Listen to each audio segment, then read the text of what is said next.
Somebody give me a guillotine. I just might ride on my enemies. Thought can I fuck on my energy? Nowadays they just talk, but they talk about nothing. Nowadays everybody wanna say something. Goddamn, I'm the man and it feel like it. Give a damn about a hater when I feel like it. Not today, not today, not today, not tomorrow. Get out my way, please, I'm trying to get paid. What is up, Earth's mightiest subscribers? It is your boy Ernie, the Blerd Without Fear. Got the homie Robo of Left Face TV. Welcome to what is effectively episode 120 of the Nerds of Culture podcast. You know the one. You know the one. Do I have to bust my notes out? Yes. The Woke Breakfast Club, the Woke Shade Room, the Woke New York Undercover of YouTube, the Woke Losers Club, the Woke Hellfire Club, the Woke Avengers, the Woke Justice Gang, everything woke, everywhere woke, all at once, and all of that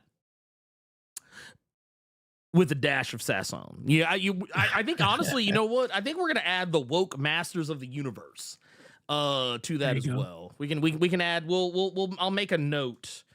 I'm gonna make a note to add the Woke Masters of the Universe. There you go. Okay, that's it. It's added. It's now part of the canon.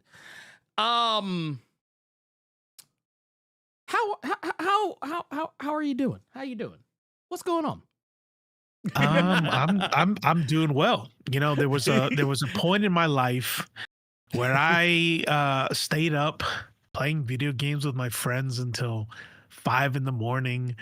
and just doing whatever I wanted. And sometimes sitting there in the day going, what am I doing with my life? You know, I'm retired, but damn, this is getting ridiculous. I went from that to like, I don't have free time. Like I gotta ignore shit I have to do to to make free time, and I'm just like, that's crazy. I don't know. There's a saying. There's a saying that I heard the other day. I don't know if I said it here yet or not, but it really stuck with me. It says, "We are working. We are planting the seeds of the trees whose shade we will never sit under." And I'm like, I feel like that's like a old wise way of saying of getting you to work and then being like, don't worry about it. Don't worry about the change. You know, you're not gonna ever see it anyway. Like, yeah. No, what do you? No, sit down. Just sit down. Yeah. Just sit down. Change. What do you mean change? You can't change shit.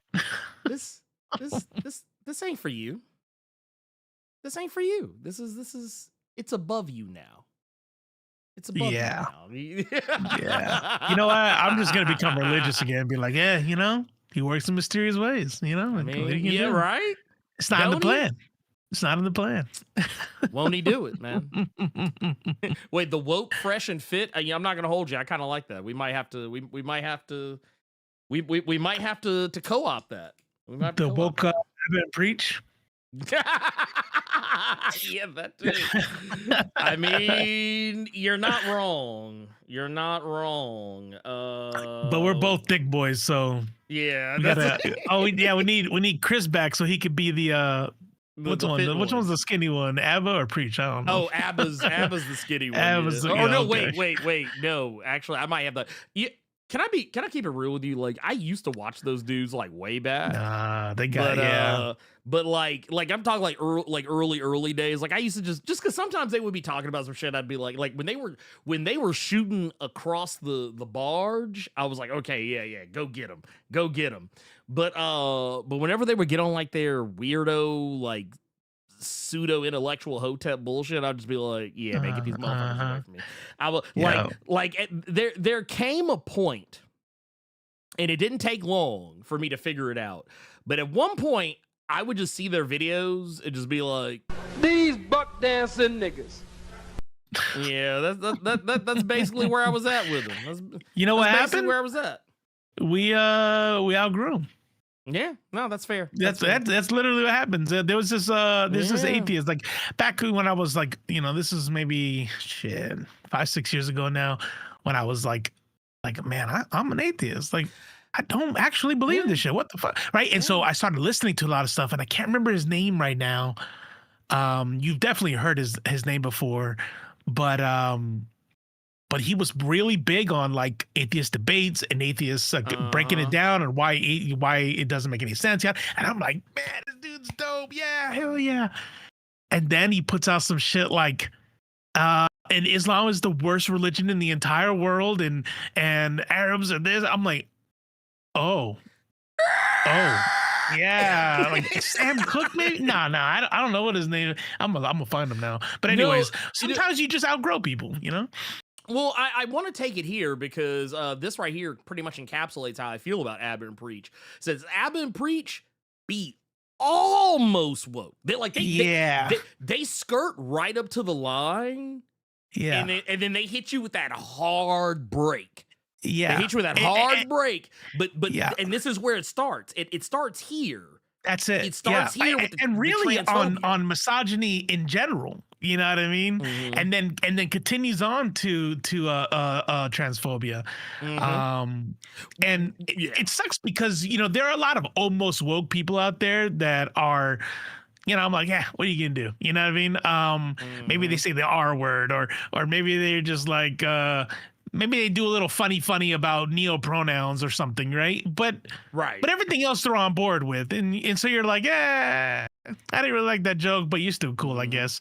Then there's some people like Dave Chappelle is like, oh, okay, you're being a piece of shit now. Sorry, all the other cool shit you said about race relations and stuff, you know, and when he did that thing on during the BLM protests and stuff, like, damn, I'm like, man, this dude is a thinker, man. And then all of a sudden he came out with the whole, just kidding, just kidding, psych, gotcha, bitch. No, I this is actually funny too, because I did see this the other day, and I was like, Yui Bowl still makes movies, and more specifically, made a movie with Armie Hammer, the guy that possibly likes to eat people. I mean, I'm gonna say, I'm gonna say with a very strong allegedly, because like I said, I don't know if we actually have actual evidence, but I remember that was a rumor for a while, and I just heard that. Like if one person says you might slick be a cannibal, yeah, that's one thing. 2 or 3 people say it, I'm kind of like, brother, what's going on here? What's like, you good? Okay. Right?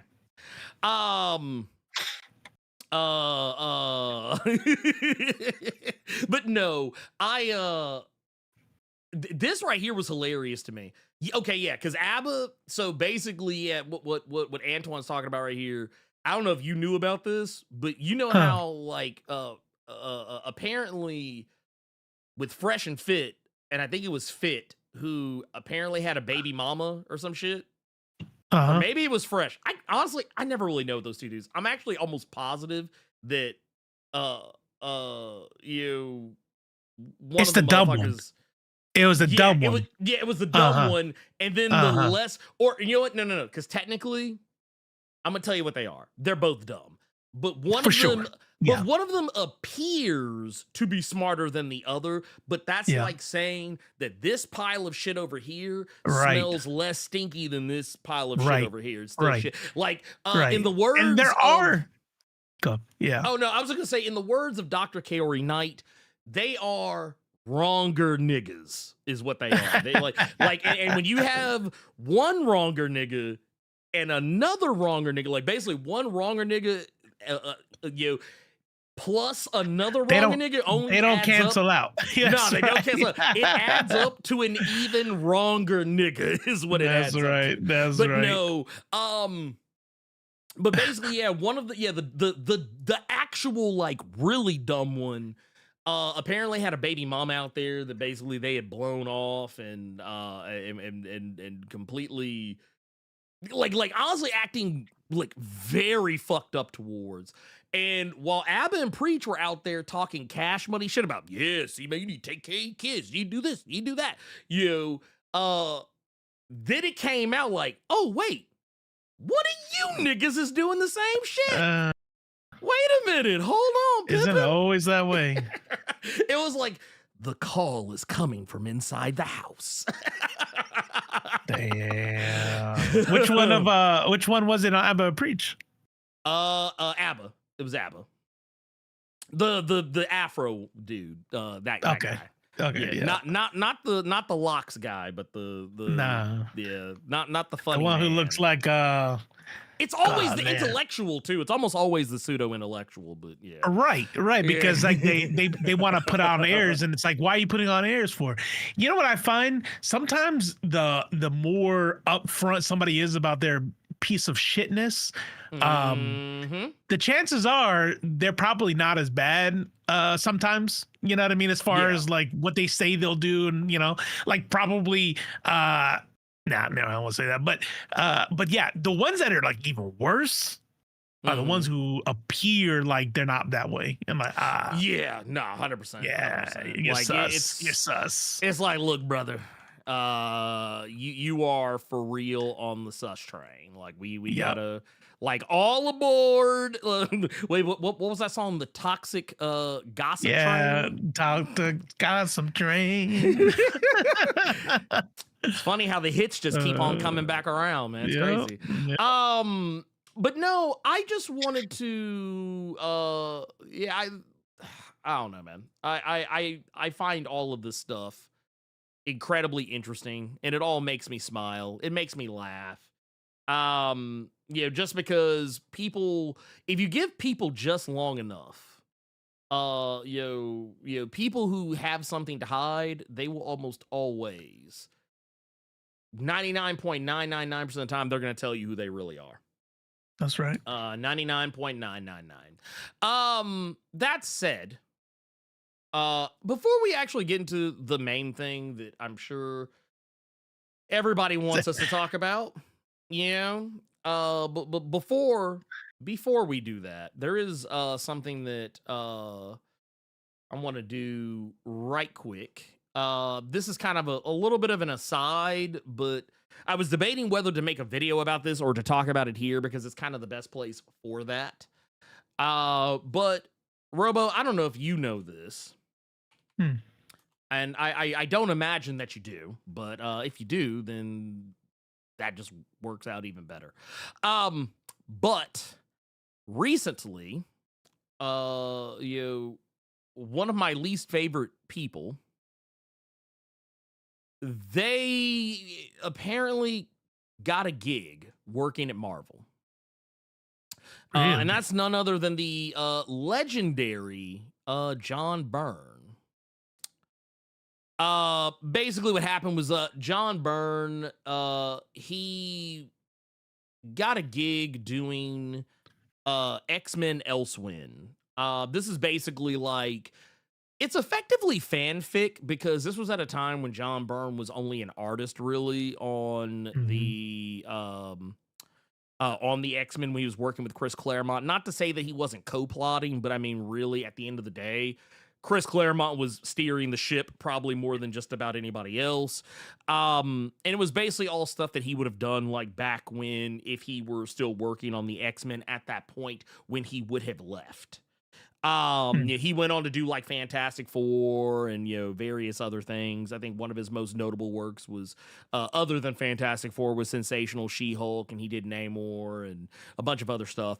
But one of the things that was happening here is that Marvel had made this announcement that this was going to happen. This actually happened earlier, I think, in the month. But and I think the first of these graphic novels is already out by this point. But a former Marvel editor by the name of Heather Antos,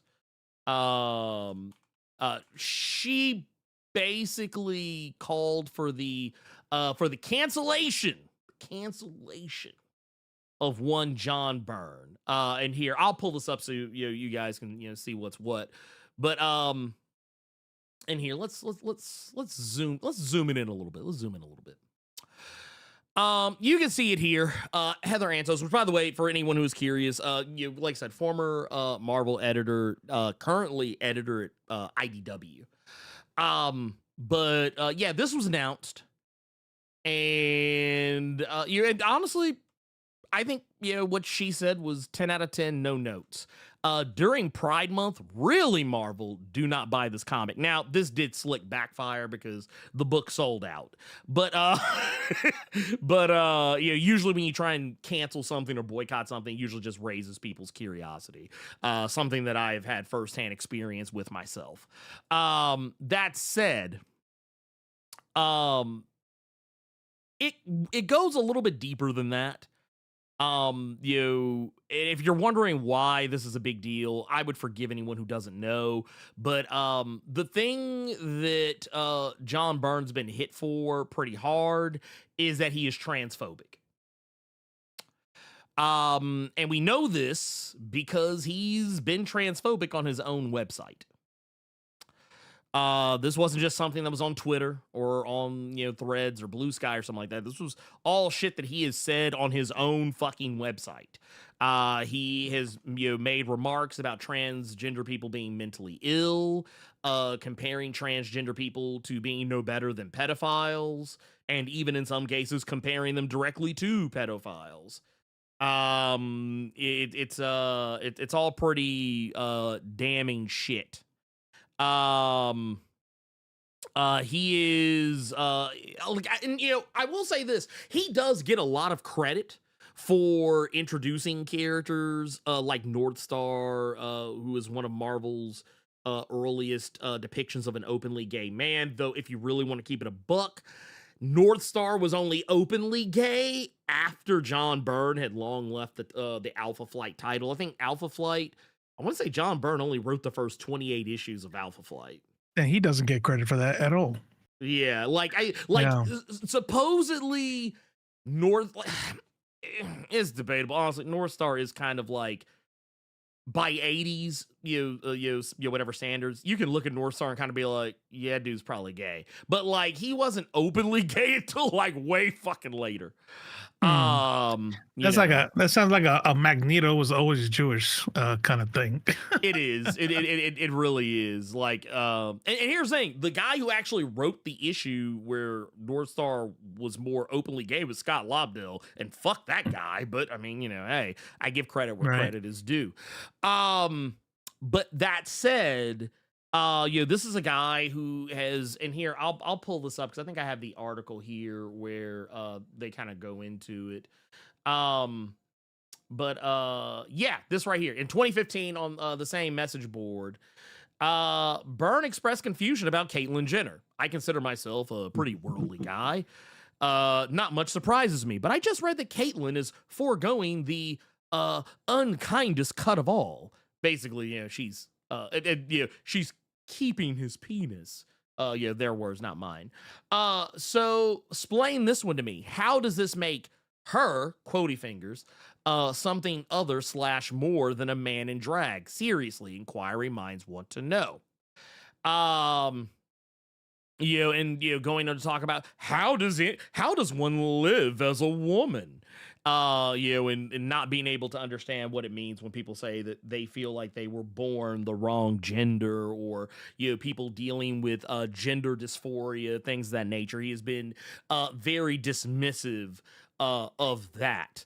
But he goes on to say after that part, is he bad at math and driving? Oh, there you go. so also sexist, yes. Transphobic. I got another quote of his here in a second. Go ahead. Oh yeah, go. Oh yeah. No, I was just gonna say, the whole thing is, this guy is pretty fucking abominable. And not only that, he's a racist as well. On top of that, at the very least, racist towards the Latin community, our Latin brothers, sisters, and MBs, and I would even make an argument that he's racist towards black people as well. And this is a guy who I used to be a huge fan of. I used to be a huge fan of. Like, if you ever asked me, hey, Ernie, what is your favorite She-Hulk comic ever? Full stop. I would tell you it's Sensational She-Hulk by John Byrne. I would literally say it without even batting an eyelash. But the thing is, sometimes our favorites disappoint us. I used to say the same thing about Chuck Dixon. I used to be like, oh man, Chuck Dixon's Nightwing. I swear by his Nightwing. Fuck Chuck Dixon. Dude's a piece of shit. Right. Dude is an openly MAGA person. He's openly in support of MAGA and Donald Trump. Fuck that guy. I don't care how good his fucking Nightwing is. I mean, I'm just saying. Yeah. You know, it says, wait a minute, don't ask John Byrne what he thinks about the age of consent. Oh, yeah, no, there's, shout. But no, I mean, I think the idea becomes John Byrne literally said he thinks it's normal for men to be attracted to children as long as they don't have sex with them. That is diabolical. Like that. Immigrants suck, and they should ignore everything about their ancestry and focus on being American, end quote. This is the guy Marvel hired and announced during Pride Month. Yes. Also, can I add something to that? Can I add a little bit to that statement, because there came a time when this guy John Byrne also said that anytime he saw a Latina with blonde hair or like a blonde wig, that he just automatically just sees them as like hookers and prostitutes and shit. Like that like just full stop. Which, I mean, I love when people say stuff like that as if it puts down somebody else, when it just says something about you. You know? Like if I said every time I hear a Southern accent, I think of a dumb fuck who probably can't read and fucks his sister. Well, that's pretty fucked up. It's also ignorant and also classist, right? Like, that's what it would say about me if I said something like that. And there are people that stupid who don't realize that when they put out shit like that, it's like, oh, cool, thank you for announcing that you're a piece of shit, you know? Yeah. It's interesting to me though, because also, I mean, I get it. He technically is an American citizen, or at least he has been as of like 1988. I don't know if he still actively lives in the States, but I mean, he's British and he is from over yonder. Just putting Who's that this? out there. John Byrne.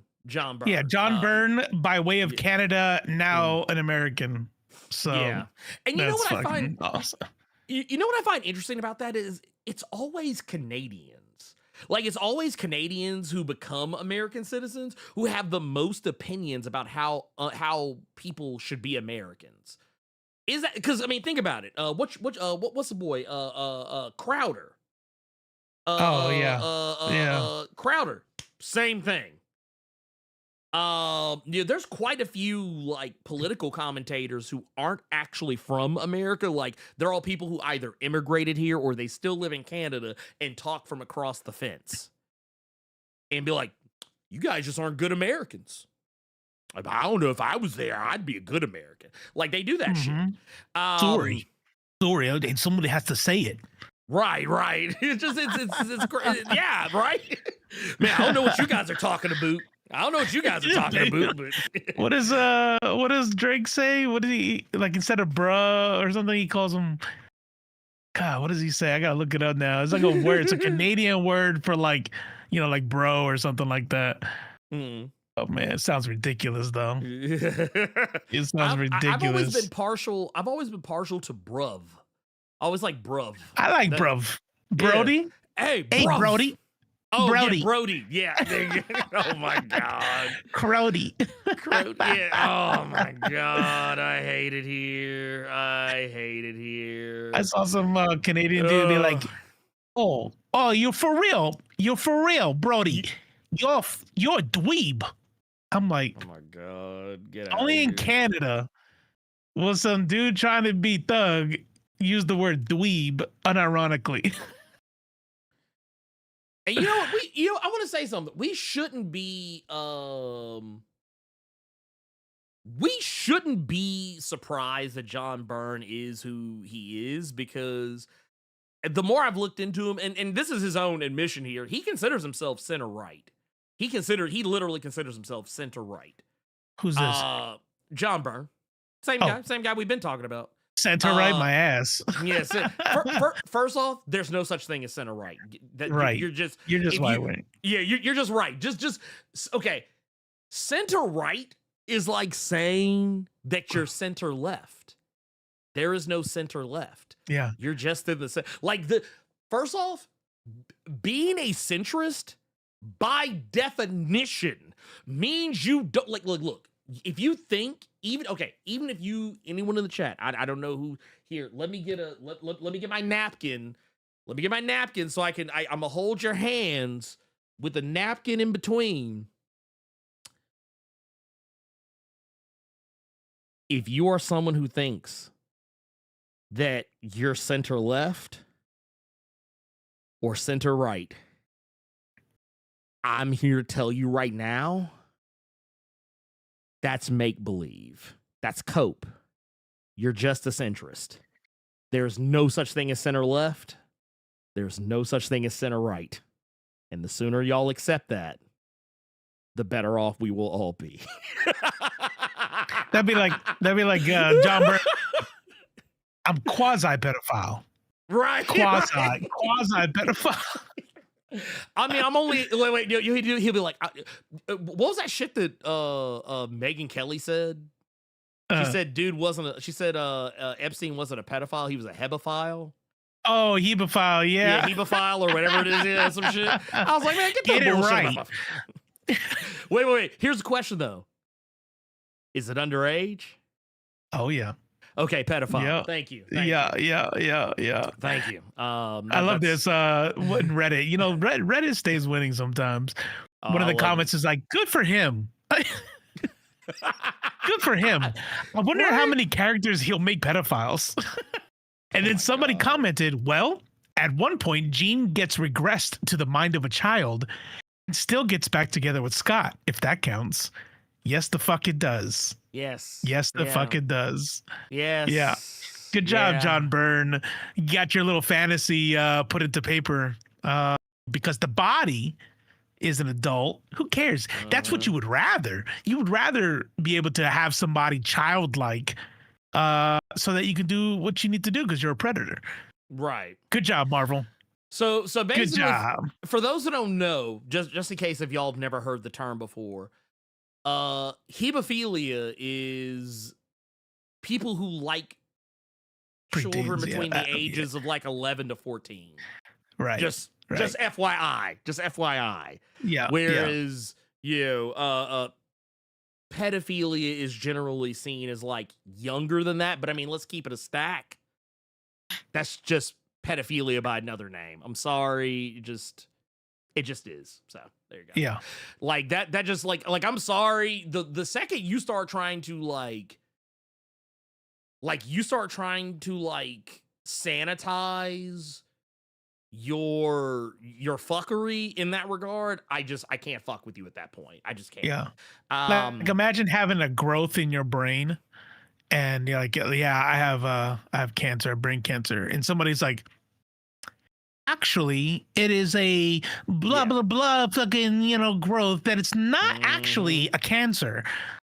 Bitch, I got something growing in my brain that's going to kill me. It doesn't fucking matter, Like, if you're fucking children, I'm not doing research. Like I'm not sitting there, trying to quantify because maybe there's something, with my wife being in the field. I get it, right? Maybe when you're doing actual scientific research, there's a difference in the brain of somebody who's into 12-year-olds versus somebody who's into 2-year-olds, right? There's a difference. But in the real world, right, when I'm not a scientist, who gives a fuck? I don't care about that difference. Behead them both, Well, and I want to make something clear here too. Just within the framework of this. was he actually hired by Marvel, or are they just agreeing to publish his? No, he was hired. Marvel brought him on to do this.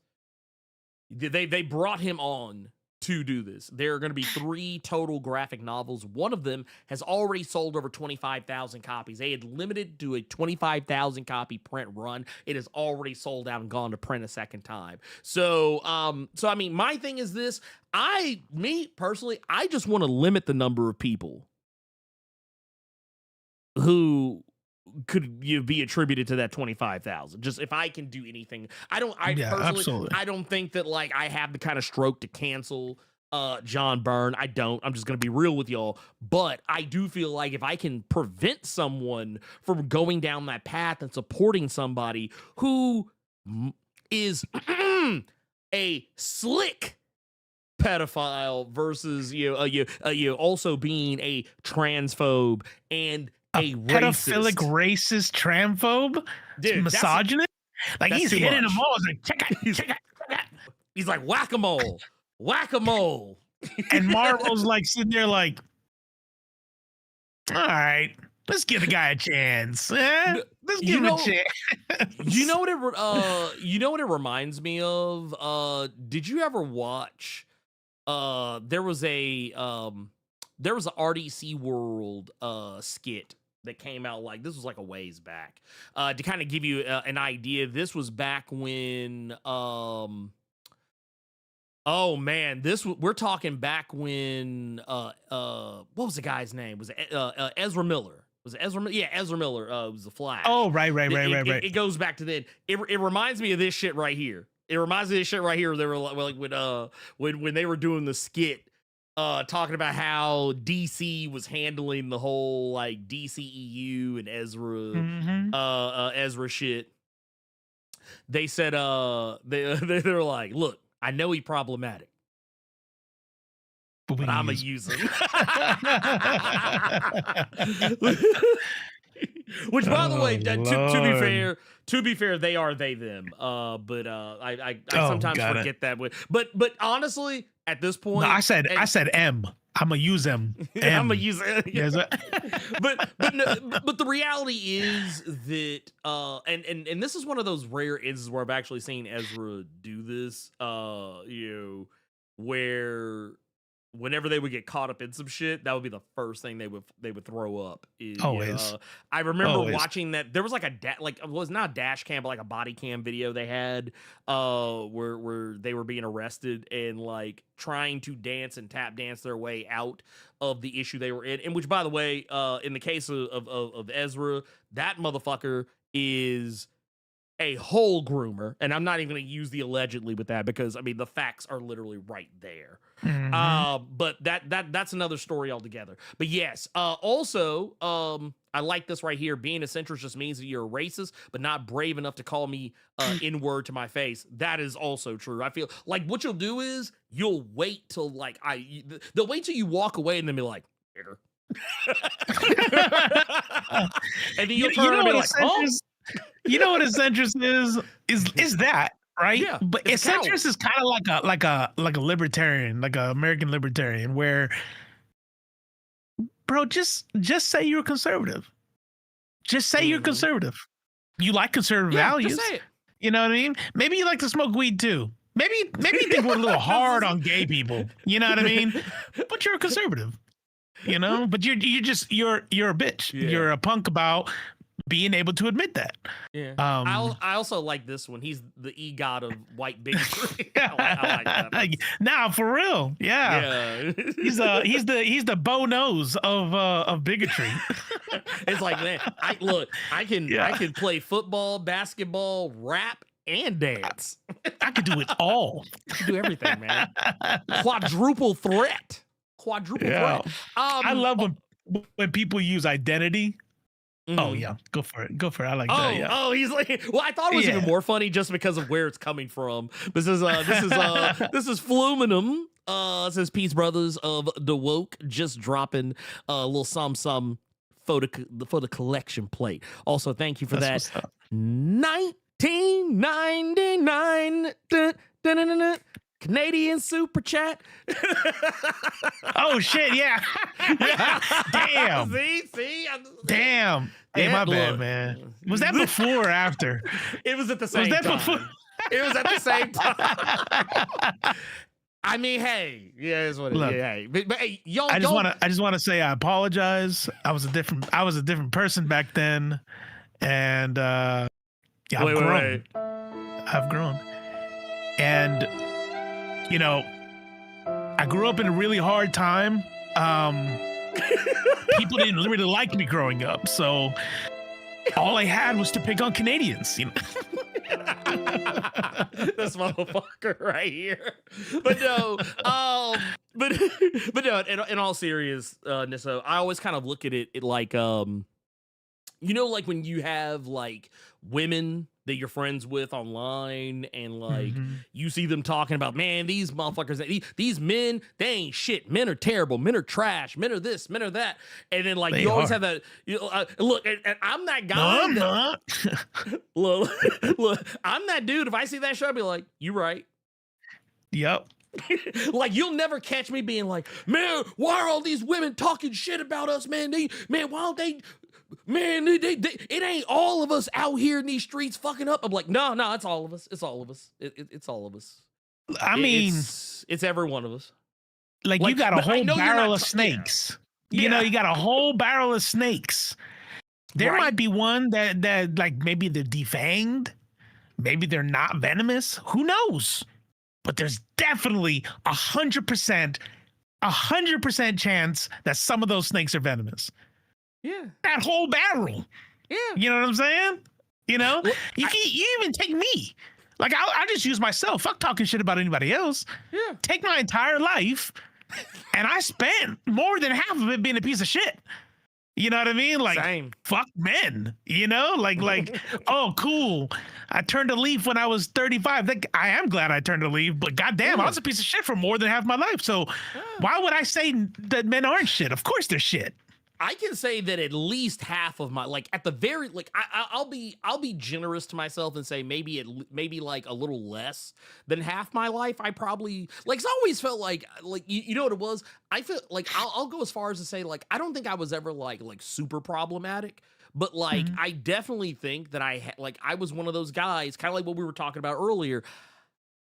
I would be almost I'd be almost woke. And then like I would skirt up to the line and be like if you asked me what I thought about like women's rights or women's right to choose, or like whether or not I thought that gay people, trans people, so on and so forth had the right to exist or whatever. If you ask me like stuff like that, you ask me about policy and things like that, you would probably be like, oh yeah, that dude's woke. But where things would probably have gone south is that at the time, even in those moments, I still said problematic shit. It wasn't so much like, it wasn't, and I don't know, you can split hairs on this shit. It wasn't so much that I had like problematic views, it's just that I would say shit that wasn't exactly PC either. Right. Like that was me in homophobia. Yeah, like it was like I would still say like the R slur or like the F slur, stuff like that. And even then, that's still problematic. So like it's like it's like one of those where it's like he almost gets it. He almost gets it. Right. But he ain't quite there yet. I wasn't fully cooked yet. And by fully cooked, I mean like I wasn't fully formed. But like I was glad that like, and we're talking about like me in like my teens and my early 20s. I feel like by the time I got to like my mid 20s, and like for reference, I'm like I'll be 44 this year.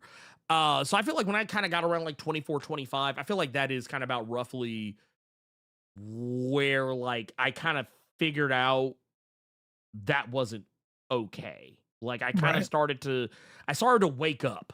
And even then, we still had tons of learning to do, and probably still tons of learning and growing to do. And maybe one day we're gonna be 60 and we're gonna be like, damn, remember when we thought we were woke and we still had so much growing to do, Right? And that's the thing. I only want to get woker. I only want to get woker because, like I said, I think that I don't think anyone's perfect. And I don't think even if no matter how good you think you are, I feel like you always have room to grow and become a better person. And the thing that I have always strived to never be is an old fool. Because That's those are right. real. An old fool is a Oh motherfucker. yeah. A Far too old many of them fool, stuck in ooh, their brother. ways, don't want to grow, don't want to Nope. learn. Yeah. They Think they know everything. Their and that's always the worst. So like, no, like I think even as good as I might appear to be today, I want to be even better next year, and That's the right. year after that, and the That's year right. after that. Like, I don't want to be one of those people. Like, they always what's the lie that Republicans always tell people, like, oh, you're gonna become more conservative as you get older. Hell no. Literally the opposite. Yeah, I'm going like, you know what I want to be. You know what I thought was goals. Mm. I think you saw this. I think I saw you share it, maybe, possibly. But this was not that long ago. There was this old white lady. It was during one of the No Kings protests. And there was this guy that was out there trying to do like gotcha journalism, like talking to people that were out there protesting. And he asked this old white lady. When I say old white lady, I'm talking about like she looked like she was a smooth 65, 70 years old, maybe. And basically, he asked her if it bothered her. I'm going to be doing some paraphrasing because I don't remember everything exactly. But he basically asked her if it bothered her that no black people really showed up to the protests. And her answer was, It's not their job. She was like, it's not their job. She said, she was like, black people are going to be the most likely to get arrested or, hurt or killed if they were to show up to one of these. She's like, no, it's not incumbent upon them to put their bodies on the line. She says it's incumbent upon us, the protected class, of people, to put our bodies on the line for them because they've already done so much for us. That's right. And I was like, you know what? I was like, I want to be like you when I grow up. Like when I'm like 65, 75 years old or something like that, I want to be that's the kind of time I want to be on, where like I'm very like socially conscious and aware on that level, that magnitude. Yeah. So yeah, keep pushing me. I like like what was it Cenk Uygur calls it, or is it Cenk Uygur, whatever, however he pronounces his last name? 'Cause I think I've heard him say it. It's funny because I remember when I first started watching TYT, like way back in the day, I feel like I even heard himself call himself Cenk Uygur, and I've lately been hearing him pronounce it Uyghur sometimes. So I'm like, bro, what are you doing? Wait. Is this the equivalency of the Anna Kasparian? Like, the more blonde she got, the worse she got. I wonder if it's the same thing with him. Like, just the more differently he pronounces his name, the worse he gets. Like, he just, the brain is just. Anyway, that's neither here nor there. The point was, the point is, he calls it max left. I want to go past that. I want to go so far left that I breach the barrier and wind up in another I end up in like the multiverse. Like what was that guy, the evil the president of Baravia? I want to do what he did. I want to go so far left. I wind up in the I'm no longer in the DCU. I'm in the MCU. That's how far left. That's how far left I want to go. That's it. Yeah, y'all are gonna make communism, by the way. Yeah, they're gonna make a movie. It's gonna be called Blerd Without Fear, Into the Leftyverse. and then I'll get a sequel called Beyond. It'll be the Across the Leftyverse, and then Beyond the Leftyverse, and then I'll get like a TV show, a cartoon, a spinoff, and like a bunch. No Way Home from the Leftyverse. Right. That's one. There's a DSA protest. What chapter? I wonder. Ooh, yeah. But Texas. Yeah. Yeah. Here's the thing. I can see that. Here's what I want to say, right? And as the not black person here, you can take it with a grain of salt, right? But that lady is right. You know what I'm saying? Black and brown people, but especially black people, have have borne the burden for generations. And so when I hear stuff like that, I think to myself, if I show up to an event and I don't see black folks around, I'm not going to say where are all the black folks, because I already know why. Because the burden has been borne and it's dangerous. Now, that said, you got to take like true accountability and ask yourself, is that why I'm not going? Or am I being lazy, right? Because I promise you, here in Savannah, Georgia, right, in the deep South, there's a thing we're going to tomorrow where we're stacking. The city's put on some dumb fuck shit about the use of force, and they're gonna do some propaganda bullshit. And we're all going to be out there. And there are plenty of black organizations that are going to be there. That doesn't mean that I expect everybody to come out, but you have to be able to, like, there are going to be times where there's sacrifice, I just hate to hear, like, if I hear like what you just said, that's legit. Like, man, I don't know. That shit gets crazy sometimes, and I'm not trying to get fire hosed. Okay. Got it. Right. Yeah. But then if I ask, what else do you do?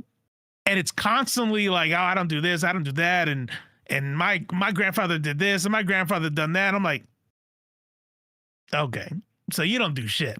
All right. And so you just got to be honest with yourself. That's all. Yeah. Well, I would also go as far as to say too, like, and I think I've had this conversation with Robo offline, but like, my local DSA chapter, like, I have seriously considered joining up as well. I know though that if I do, I would, there's a high potential I would get roped into some shit. And by shit I mean I will probably wind up doing way more than I actually want to do. And that's that's actually the only thing that keeps me from doing it, is that, like, I'm a busy guy. I have a lot of shit going on, like, in my personal life, and I kind of want to be able to tackle a lot of those things. And if I add that on top of it, I would get way less done. So it would be one of those things where, like, on one hand, it would be nice to be you in that fight to make change, but at the same time, I kind of wanted to be one of those things where I can do, like, because doing the fight, that doesn't bother me. I'm not scared of that shit. But, like, I don't. You also got to feed your family. Right. Like, it's one of those, it's like, it's like, man, I if I could get the perfect balance, oh yeah, dude, I'm 100% in. Well, I'll tell you, and we'll move on, but I'll tell you, and then everybody else, that feels like sometimes people have like something like that, or maybe it's like, man, I don't know what I'm doing, or I don't know how to organize and stuff, and I'll just leave it to the professionals, yada yada yada. There are levels to this shit. Right. And I'll tell you, there are many, many people. Think about it like this is a movement of the working class. So most people are working 40, 50, 60 hours a week. Right. There are levels to this shit. I think to be at the center like I am is a privilege. You have to be privileged. Right. So, like, I don't have a full-time job. So I keep myself busy. So a lot of people can't be at the core. Right. Because I'm sorry, I got a family. I got hours to work. But you know what you can do? You can pay dues, right? Because everything costs money, and you can be a dues-paying member and never show up. There are 144 dues-paying members in Savannah. Probably 20 people show up to a meeting. Maybe. And, honestly, that would be kind of like where I would probably, like, not to say I wouldn't show up to anything, but, like, I'd be that in the middle. Yeah, it's like I would pay dues, kind of on the fringe, right? Yeah, there you go. and I'm telling you, that is I'm a co-chair of my local chapter. If I saw somebody, I'm like, hey, you made it. You know what I mean? Because I know that person is probably swamped. Nobody pays dues to their local DSA because they don't want to do shit. You know what I mean? If you're paying dues to a DSA, you probably want to do shit but can't. And so, like, at least I'll do this. And I think I think whoever your local chapter is there in Memphis would definitely appreciate it. I guarantee. Well, and I'd even go as far as say too, like especially with everything that's been happening lately, seeing the power that the DSA commands. For those I forgive anybody if you haven't heard, but like over the past it was a day or so, like the DSA got like some huge fucking wins. A lot of DSA candidates basically swept. Yep. Basically swept all of their. I don't think they lost a single election over this past On the little big bit. seats, well, Well, Corey yeah. Bush. Well, yeah, there Corey was that. Bush, yeah. Yeah, there was. I take that back. I take But that we're back. I take that. but we're not allowed to talk about that because then you're either sexist or racist. It depends. That way Well, they can get yeah. everybody. You know what I'm saying? You know what I'm talking about. Old girl from Texas. Mhm. I used to Jasmine, like her. Jasmine Yeah, Crockett. Jasmine Yeah, Crockett. yeah, yeah. Jasmine Crockett. Yeah. I will say this. I've been kind of looking more into it. And there's definitely been like, I'm not gonna hold you. There's a lot of ugly conversations that have been happening over the course of because like it's one of those things where like on one hand, like she has said and done some wild shit recently. And then on the other hand, there's people saying that she said and done some wild shit that she actually didn't say.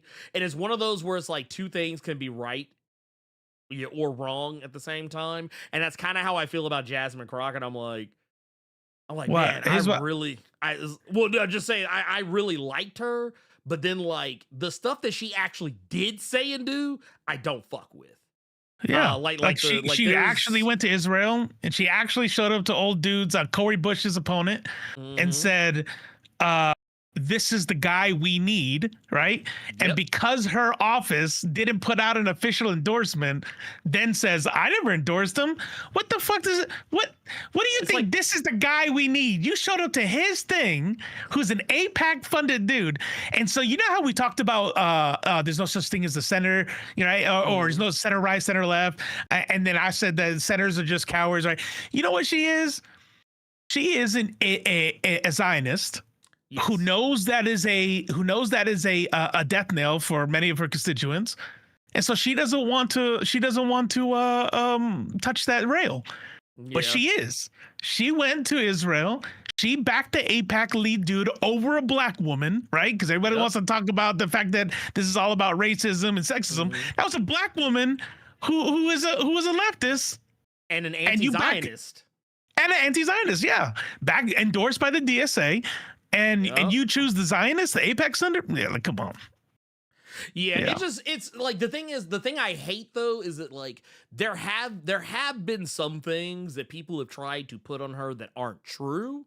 But the thing is, I feel like the stuff that she has actually said and done is far worse than the shit people have claimed. Like the shit that people have claimed that Jasmine Crockett has done, like I think that's small potatoes. I think it's harmful. And I don't think it's right. And I think that honestly, it has only been done because she is a black woman, and those are just easy attacks.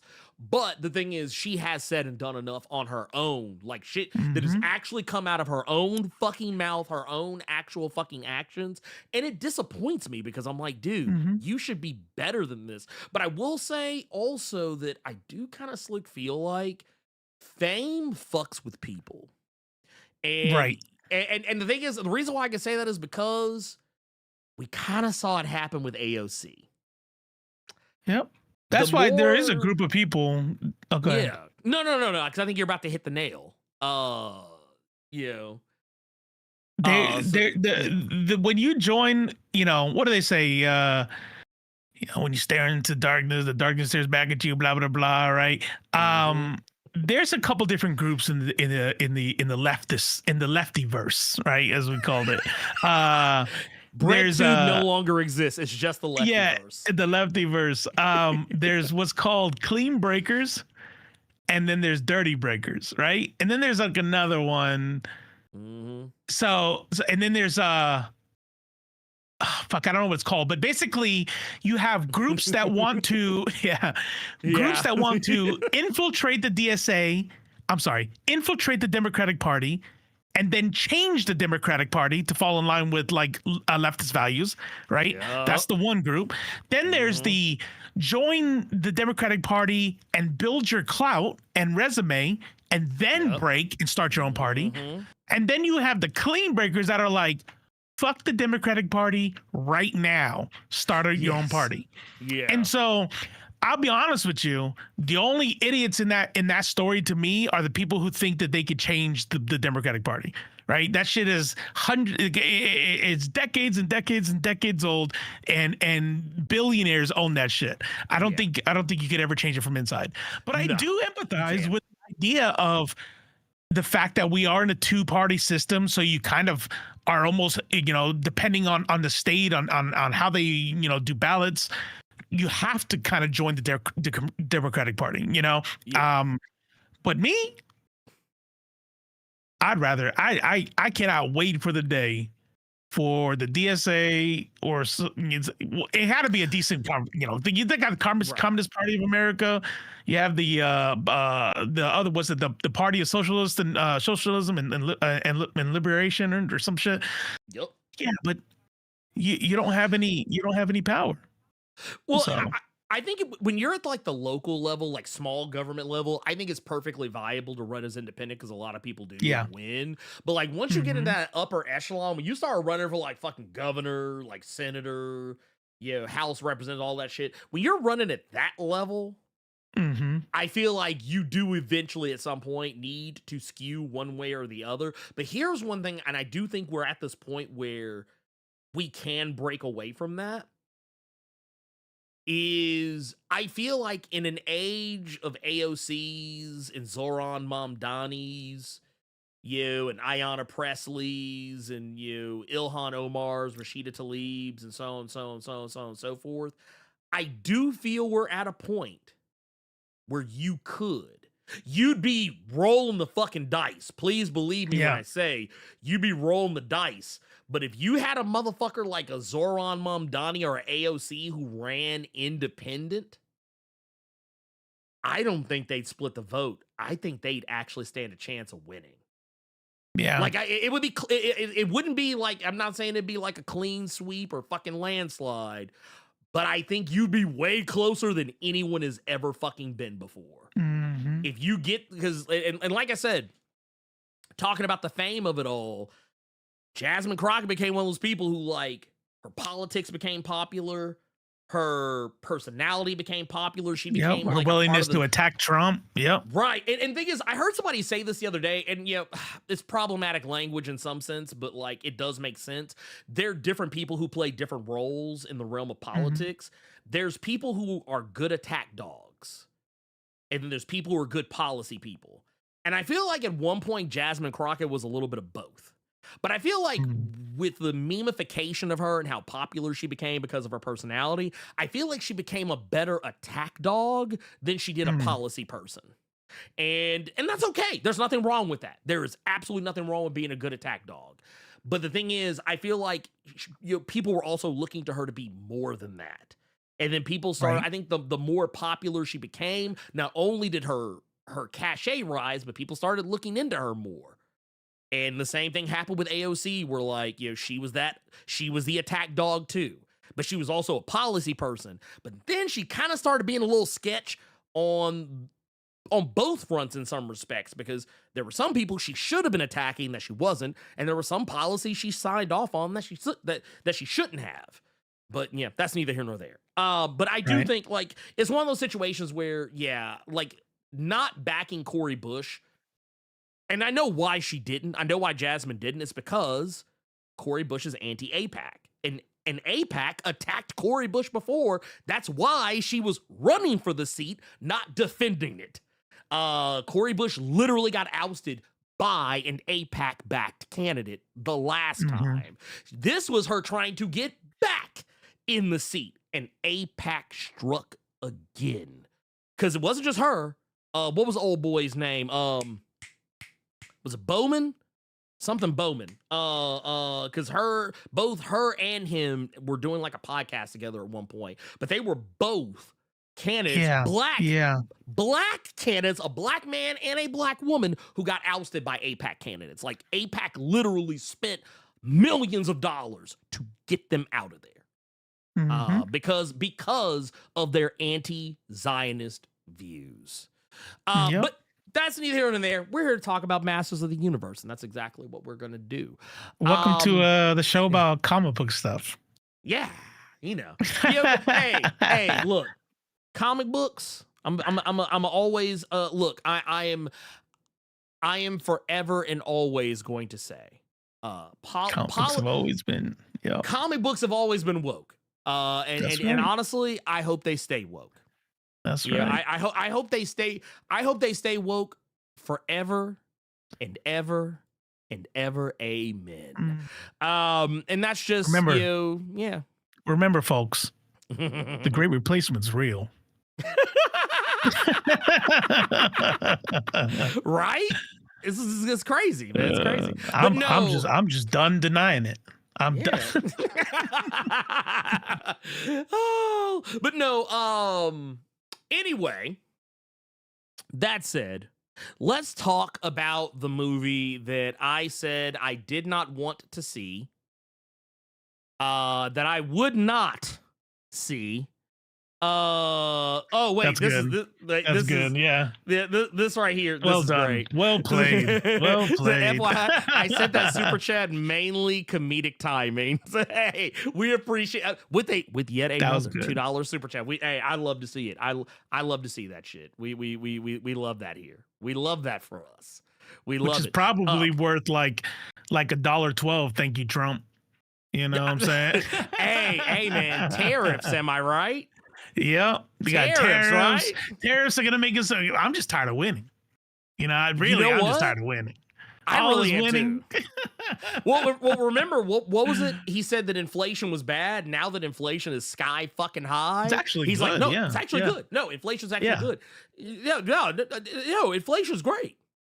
Yeah. No. See. When I said Biden's inflation was too high, what I actually meant was it was too low. Yeah. It was too low. Because see, the lower the number, the worse it is actually. It's like golf, or it's like the reverse of golf, right? Yeah. See, y'all don't know nothing about that. But right. No, we got Masters of the Universe. This is the latest, the 2026 rendition. Okay, first off, I want to ask you a question.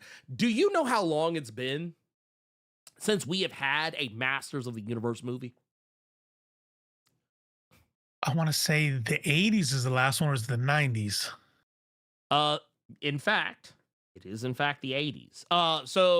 Was this 97, 07, 17, it's been almost 40 years since the last. Next year will be 40 years, but it was about almost 40 years since the original Masters of the Universe movie. The live action version, mind you. Now this, Masters of the Universe, this is a huge franchise. I don't think I have to, set this up. I think all of us are painfully aware of the character of He-Man. I mean, the guy literally is like probably one of the most popular and most iconic, superhero-like figures in all of popular media that is not named Superman, Batman, or Spider-Man, okay? This guy was, and quite literally, I want to say was, because if I remember correctly, I think I remember this being more of a response to Thundar the Barbarian, more than it was anything else. But I mean, yeah, this guy was huge. He literally came out of the woodwork, and I think technically as a comic first, and then later on, we had the animated series, and that kind of, it was comics and toy line, and then animated series. You kind of go on from there.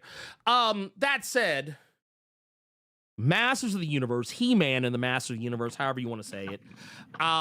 This was a series, a storyline, toy line that I think everybody was kind of in on. Like, I feel like it's, if you there's no way you didn't have a toy of He-Man at some point in life if you grew up around that time frame. Like, I remember having He-Man, like I didn't have all of them, but I did have, like, I had He-Man, I had Skeletor, I had Beast-Man. I had the Castle Grayskull that opened up. See there. So, like, we like that shit used to be popping popping like crazy. And I had Man at Arms. I did have Man at Arms.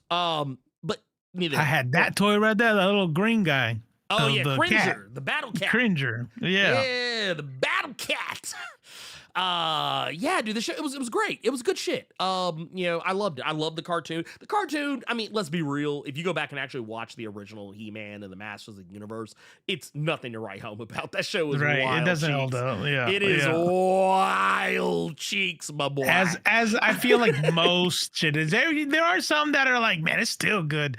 I would say most shit. Like your favorite comics probably sucked when they first came out. Oh no, 100%. This shit was hot trash. I'm gonna be real with you, and I stand by it. What was it? Was it 2002? I think it was 2002 when they did the updated Masters of the Universe series. That was I remember because it ruined everybody's childhood. This is the Netflix joint that came later, but I thought this was great too. Like honestly, I feel like Masters of the Universe only got better as it went along.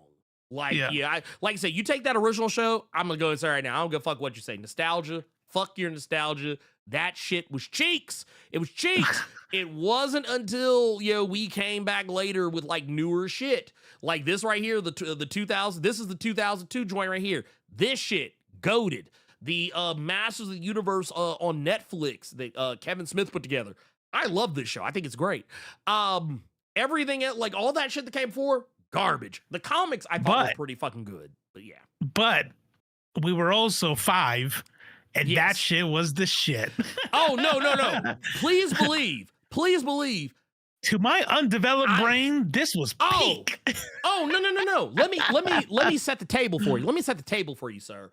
I unapologetically loved both He-Man and the Masters of Universe and She-Ra, Princess of Power.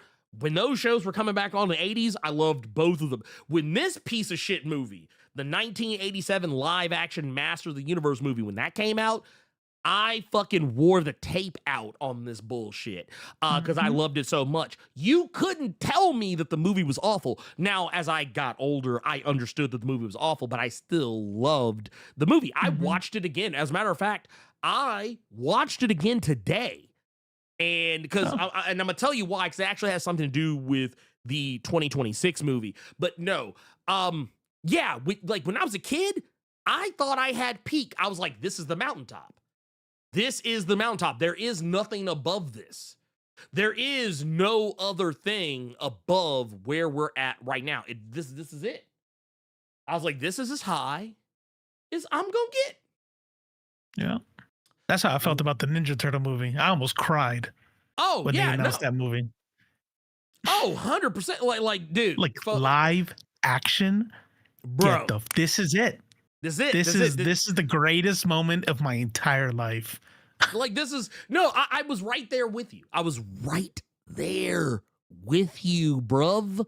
I loved me some live. Like first off, I'm gonna tell you how diehard I was. When they came out with Ninja Turtles 3, where they went back to feudal Japan. Fucking loved it. Yeah. I thought we were still getting peak. I was like, dude, okay, first I was like, when it came down to it, when it ultimately came down to it, I looked at everything we were getting. I was like, bro, we are getting nothing but banger after banger after banger after banger after banger. I was like, dude, we are here. But as I got older, I started realizing, oh, this is ass. Because they knew who they were. So check this out. When you look at these things, these cartoons, yes, they're following the long game. My grandson does not know or give a shit about He-Man. Right. You know what I mean? They made that movie for us. I mean, and look, and you know what? I'll say this. Yeah. The movie that was unofficially named Turtles in Time, like it literally is what it was. It was Turtles in Time. That's all it was. Now I will definitely say, I still love the original live action Ninja Turtles. Oh, I yeah. still love Secret of the that Ooze. holds up. Yeah, the third one is the only one I don't like. Like of the live action, like the original, the tridge, if you will, the tridge of Ninja Turtles. The third one's the only one that I don't like. Out of that crop. It still is. The movie is still goated. Now, when you get to that third one, the not Turtles in Time, that one I'm like, yeah, get this bullshit about my face. But no, that said, it just goes to show that, like, when we were kids, we just didn't know any better. Now, today, you fast forward to now, and we have the new goated Masters of the Universe. Everybody was fucking talking about this movie. Nobody would shut the fuck up about this goddamn movie. To the point that I remember I actually had to do something I normally don't do with movies for reasons other than spoilers. I fucking muted the term Masters of the Universe. I muted the term He-Man. I muted every possible way you could say Masters of the Universe or He-Man on Threads, and I'm gonna tell you why. And it's because every other post I saw was about fucking Masters of the Universe. And it was like, and the reason why, if you're wondering why I feel the way I feel, and I want to get this out of the way first, I want to go ahead and attack the thing that we came here to talk about, and that is the reason why you're probably saying, wait, Masters of the Universe, but at what cost? The reason that is said is because there's one thing in this movie, one thing that makes it a problem for me. And it's this motherfucker right here. It's this motherfucker right here. Jared, 30 seconds to some bullshit. 30 seconds from probably, essaying somebody. 30 seconds to very potentially grooming some motherfuckers. Leto. And I'm going to put a little allegedly. I mean, we don't know. We don't know. Probably did. But yeah, I mean, who knows? Who Yeah, knows? but I mean, he probably did. This shit probably happened. He probably did it. He probably. I mean, but who knows? I mean, you never know. You never know. I hate to see it, but that said, this movie came out, and I was very vocal. All the people that I saw talking about it, whenever they would talk about it, shit would cross my feed. I always made it very vocal. I'm not supporting this movie. I just can't. This movie could have everything in the world going for it, and I think I even said at one point that it was going to be difficult for me because as much as the movie looked interesting to me, all I'm going to see is this face. Now, and once again, I even put that theory to the fucking test because I remember when we initially talked about this movie, one of the things I kept saying was like, you know what, I love the fact that they actually didn't go with the practical effects on Skeletor, which to be fair, I was a huge fan of practical effects on Skeletor because I, like as you all probably may understand, I'm actually a huge fan of the original 1987 Skeletor. Yes, they did do practical effects for Frank Langella, and the reason why is because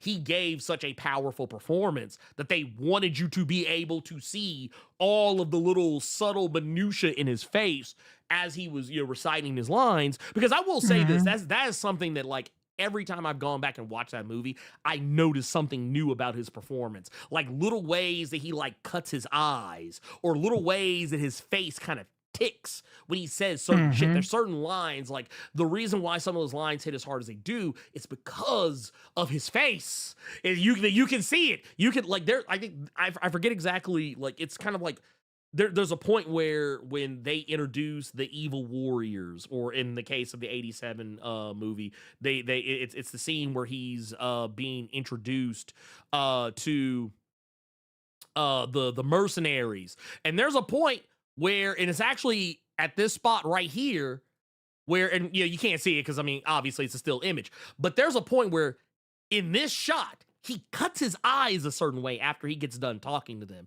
that basically lets you know he doesn't give a fuck about these guys. Yeah, he's Skeletor, this guy's evil, he doesn't care about his mercenaries, but it's the way that there's a way, like, he does this real subtle, like, his eyes just kind of go like, man, this is bullshit. Yeah, like, he's like, man, I can't give a fuck about these like, the way he does it, that's like, you would not have gotten that, at least in the 1980s, in a mocap.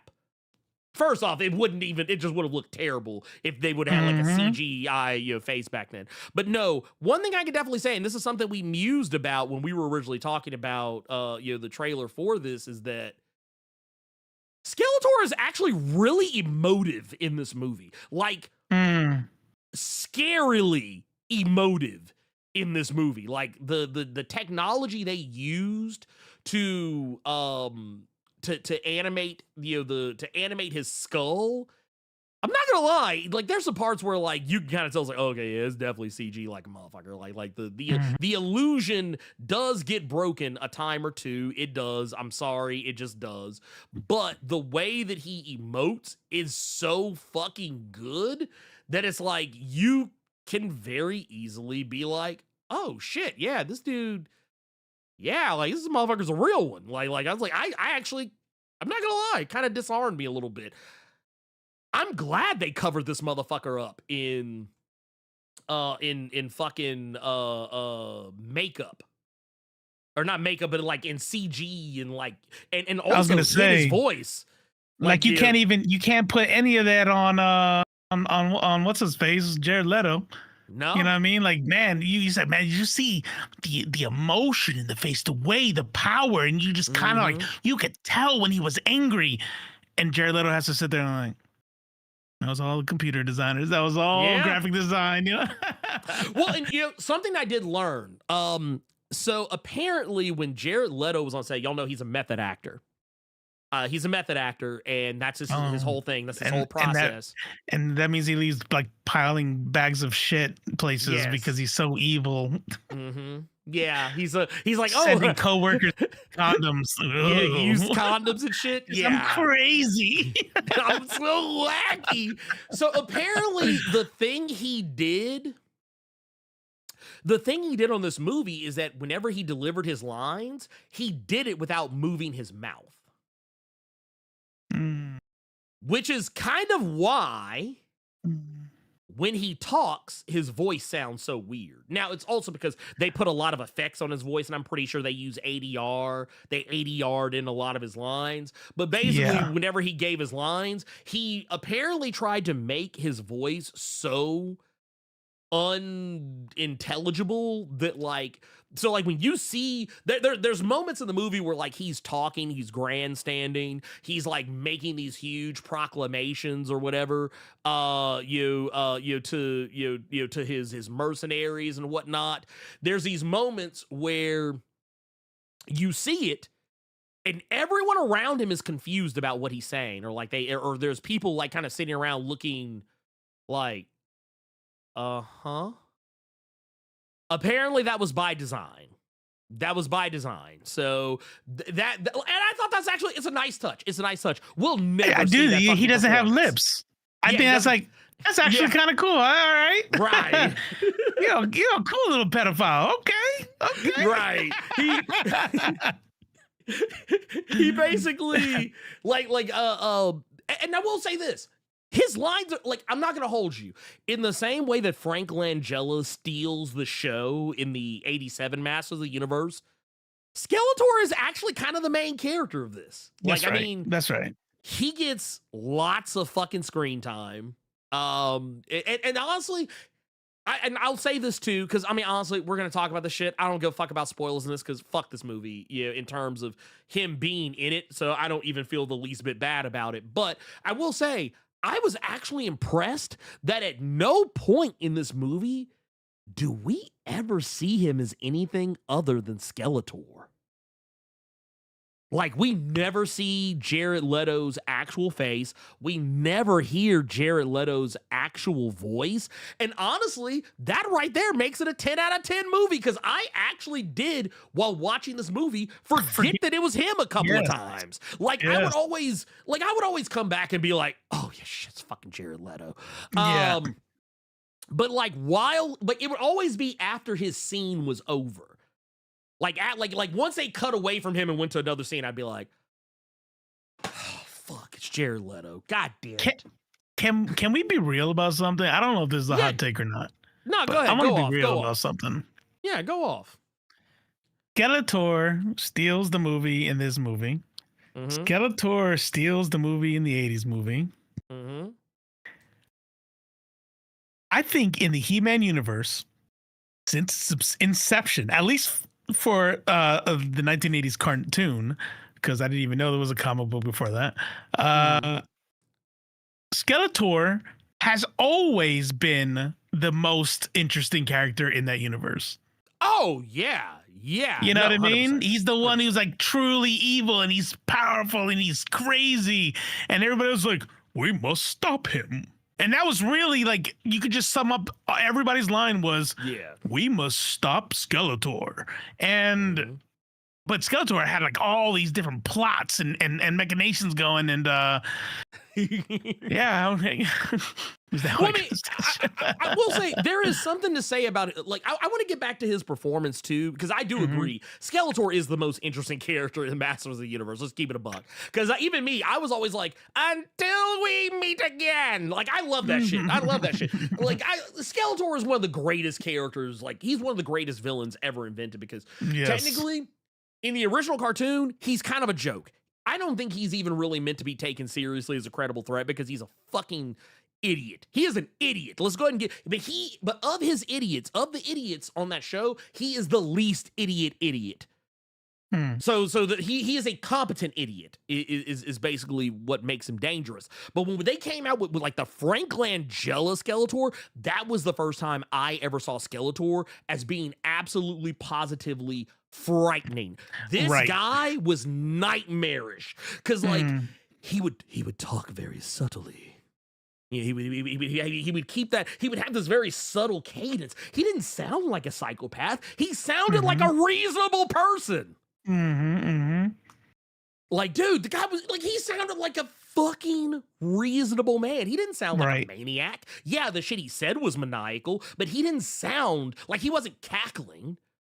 Like, he was deadly serious. And I was like, dude, this is the Skeletor we need. And you know what they did successfully in this movie, that movie and this one, is they didn't try to explain his background. No, they didn't. This motherfucker was pure evil. I'm evil because I'm evil. You know what I mean?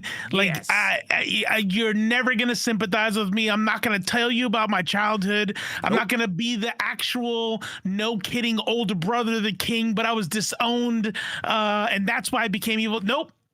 No. I'm fucking evil, Brody. Why? It's just the way I am. It's what I do. Yeah, it's like, dude, I am who I am. Like, they don't try and explain to you why he wants the Sword of Grayskull. Why does he want to rule Eternia? I mean, they do basically tell you it's because he just wants to control shit. He just wants, because he's evil. Wants shit. He's evil. There's no. There's and then when he got it, he's reason. Like, he didn't want it. He just wanted you to not have it, and then let the shit burn. Yeah. He's like, nah, man, fuck this shit. That is mine. Yeah. That. Like, I like that. I love that aspect, because here's the thing. I think, yes, nuanced villains are good, but sometimes you just gotta have a bad guy. The bad guy doesn't always have to be likable. The bad guy doesn't always have to be making a good point. Sometimes the best bad, especially in a story like He-Man, sometimes the best bad guy is a guy who's just literally a piece of shit. Like, he's just bad. That's right. Yeah. I do appreciate a good villain story, right? I do. But sometimes that's not what the story calls for, right? Like if we all grew up being like, man, Skeletor is crazy. Then you watch a movie, Skeletor is crazy. He's just evil. And then all of a sudden you come out with this modern twist where he's actually an abused child and blah, blah, blah. I was like, did you really need to do all that? Did you have to? That's why I think old dude's Joker is hands down the best Joker that it will not be surpassed. Mhm. Because he told you about, like, he gave you like 3 different origins in that fucking movie. You know what I mean? Right. He's making up shit. You don't. I'm just fucking this way. You know? Yeah. Yeah, no, and you know what? I think that is actually a good thing to learn from, because I actually wish more people did that. Like, you would have thought with how popular Heath Ledger's Joker was that more writers would come up with shit like that for their characters, like where the character just is. There is no good reason. And I will say, Masters of the Universe pulled that off.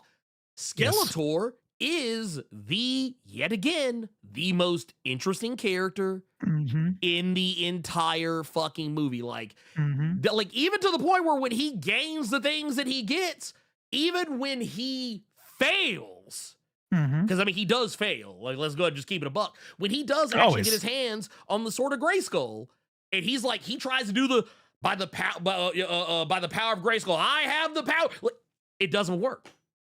It doesn't fucking work. Like, literally, this shot right here, and this is all for comedic timing, like, because as they're setting it up, he's saying the thing. He's like, he's about to become all powerful. Yeah. And it doesn't fucking work. And he's just like this scene right here, it's actually, yeah, we just saw The Boys when Homelander tries to do like the, right. it's the same shit. They do the same shit in this movie where he's like, and it doesn't work. And even and they still found a way to get his facials across. His disappointment, his annoyance at the fact that it doesn't fucking work. I love that shit. Now, okay, I've been glazing up Skeletor. Skeletor is fantastic. Like, honestly, 10 out of 10 Skeletor from Jared Leto. And I hate that I have to be able to say that, because they found a way to make this shit right here work when he sends Adam into, like, a pseudo dream sequence where he's literally sitting there pumping iron and just being all dude bro. Yeah, when they do the Office Space shit where motherfuckers like sitting there in the hall, like he's sitting there in the door, he's like, because I think like in all of the previous scenes, like it was very obvious what it was he was supposed to be. Like, you know, in the scene where he's lifting weights, obviously he's supposed to be a dude bro. When Prince Adam's on the date, he's clearly supposed to be like, you know, the date. But like here, when you get to this part, he's like, what the fuck am I? He's like, I don't even know what this is. He's like, oh, you're supposed to be HR. Like, he's like, and like just the way that he kind of downplays the whole thing, and he's just like dude, like right here, just even like kind of how he's emoting in some of these shots, it's like even for a skull, somehow they found a way to make it work. So in that regard, I won't even like, I think his voice is kind of like a part of it. But honestly, I feel like the special effects and like the VFX department, they're the real winners. Yes. And the writers. Yeah, and the writers. Because the writers and the timing and the direction and the graphic designers, the special effects, they're the ones who made this shit work. Jared Leto just had to stand there and walk sometimes, you know? Yeah. Like, I'll give him like the mocap and all that other shit. I'll give him that. I'll give him that. And I'll even say like the delivery of the lines is even good because he's not using his normal speaking voice. Like it's kind of funny. They made him talk like a mixture of the Frank Langella shit and like the 2002 shit with a little bit of the original 80s shit where like his voice isn't like super like whiny sounding, and his voice isn't super scary sounding. It's like kind of somewhere in the middle where like he almost comes off more as an inept villain who his ineptitude and his ability to fly off the handle makes him scary because he is the most powerful person in the room. It's just that he's not terribly good at his job.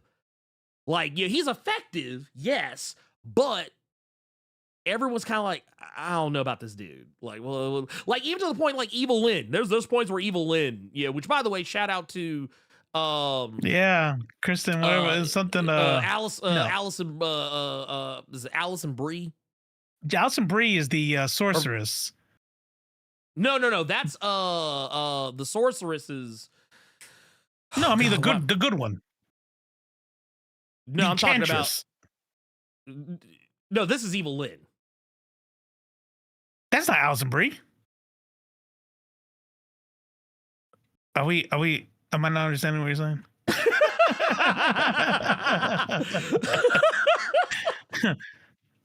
I thought you said. Wait. No, I'm talking about. I was talking about. See, Chris H. See, Chris H. is confused with me. No, it's not. Is it? Well, wait a minute. Damn. It's not.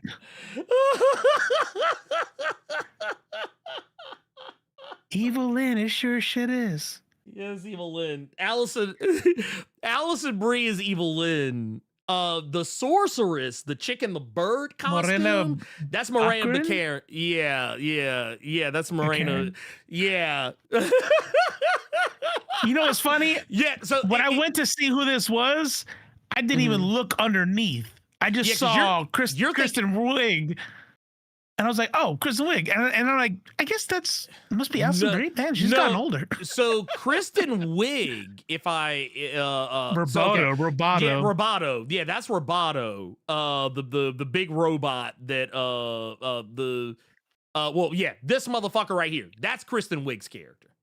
Oh, that's funny. That's Kristen Wiig's That's character. funny. So like, yeah, who you were thinking about old girl here. I thought that was I thought that was Alison Brie. I know they don't look like her, but I was like, I guess that must be her. No. Are you telling me? Okay, hold on. Do y'all think that Evil Lynn? Go back to Evil Lynn. Yeah, Looks like Alison Brie that is Alison from Brie. Community. I believe it. I was wrong. I'm looking. I know it's her, but does that look like her? Community, Alison Brie. Well, so I'm gonna tell you what it is. It's because Alison Brie has somehow gotten even skinnier. Since Community, like she's always been thin, but she's even more thin today than she was even then. So yeah, but it's still her. But like, it's her timing.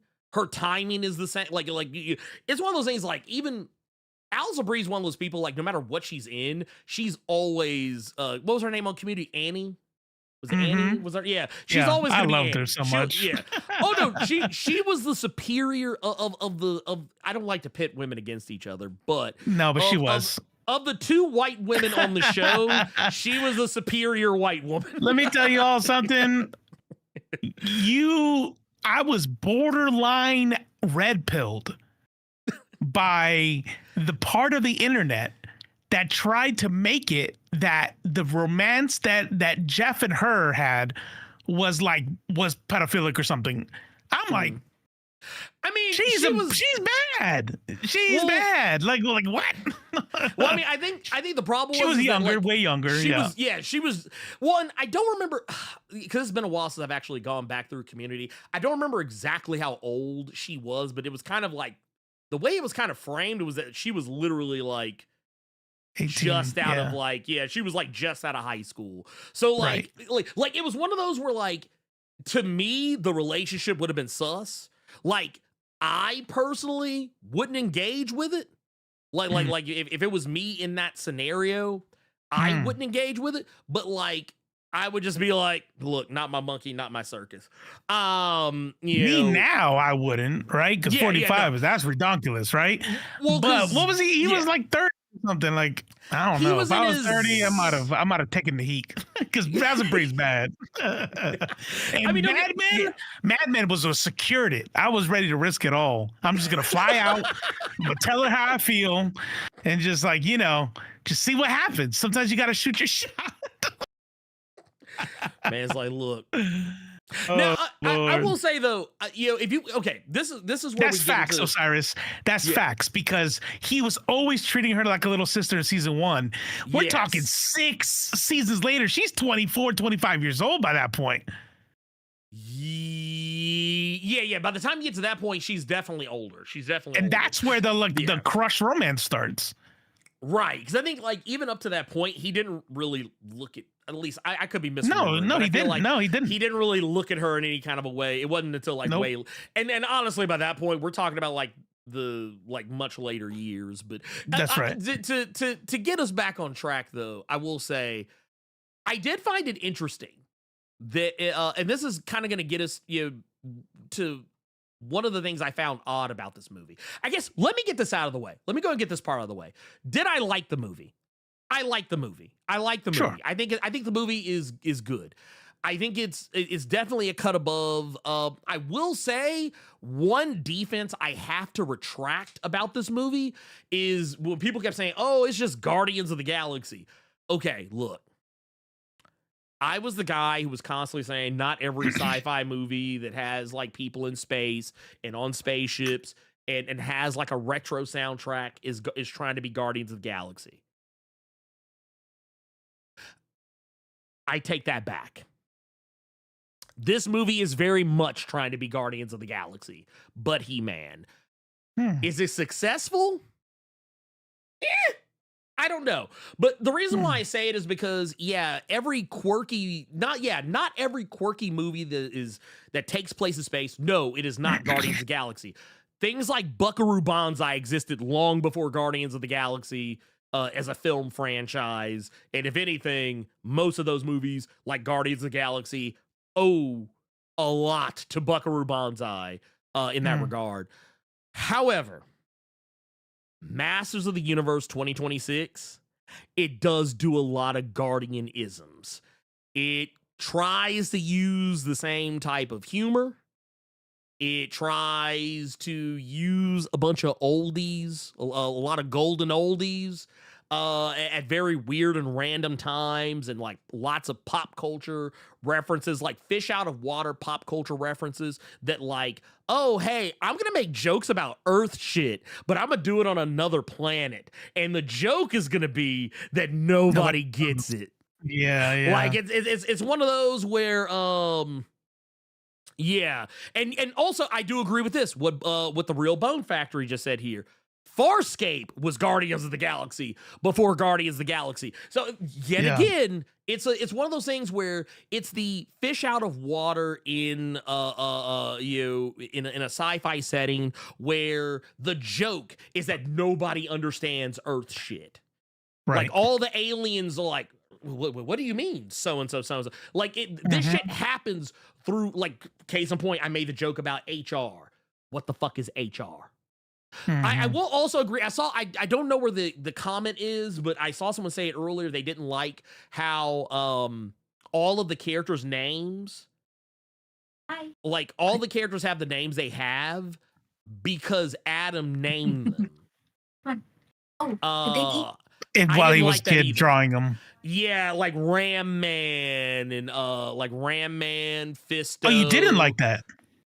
No, I did. I actually agree. I didn't like that. I thought it was stupid. I was like, why can't people accept just have names? Like, case in point, I think, because no one calls Beastman Beastman.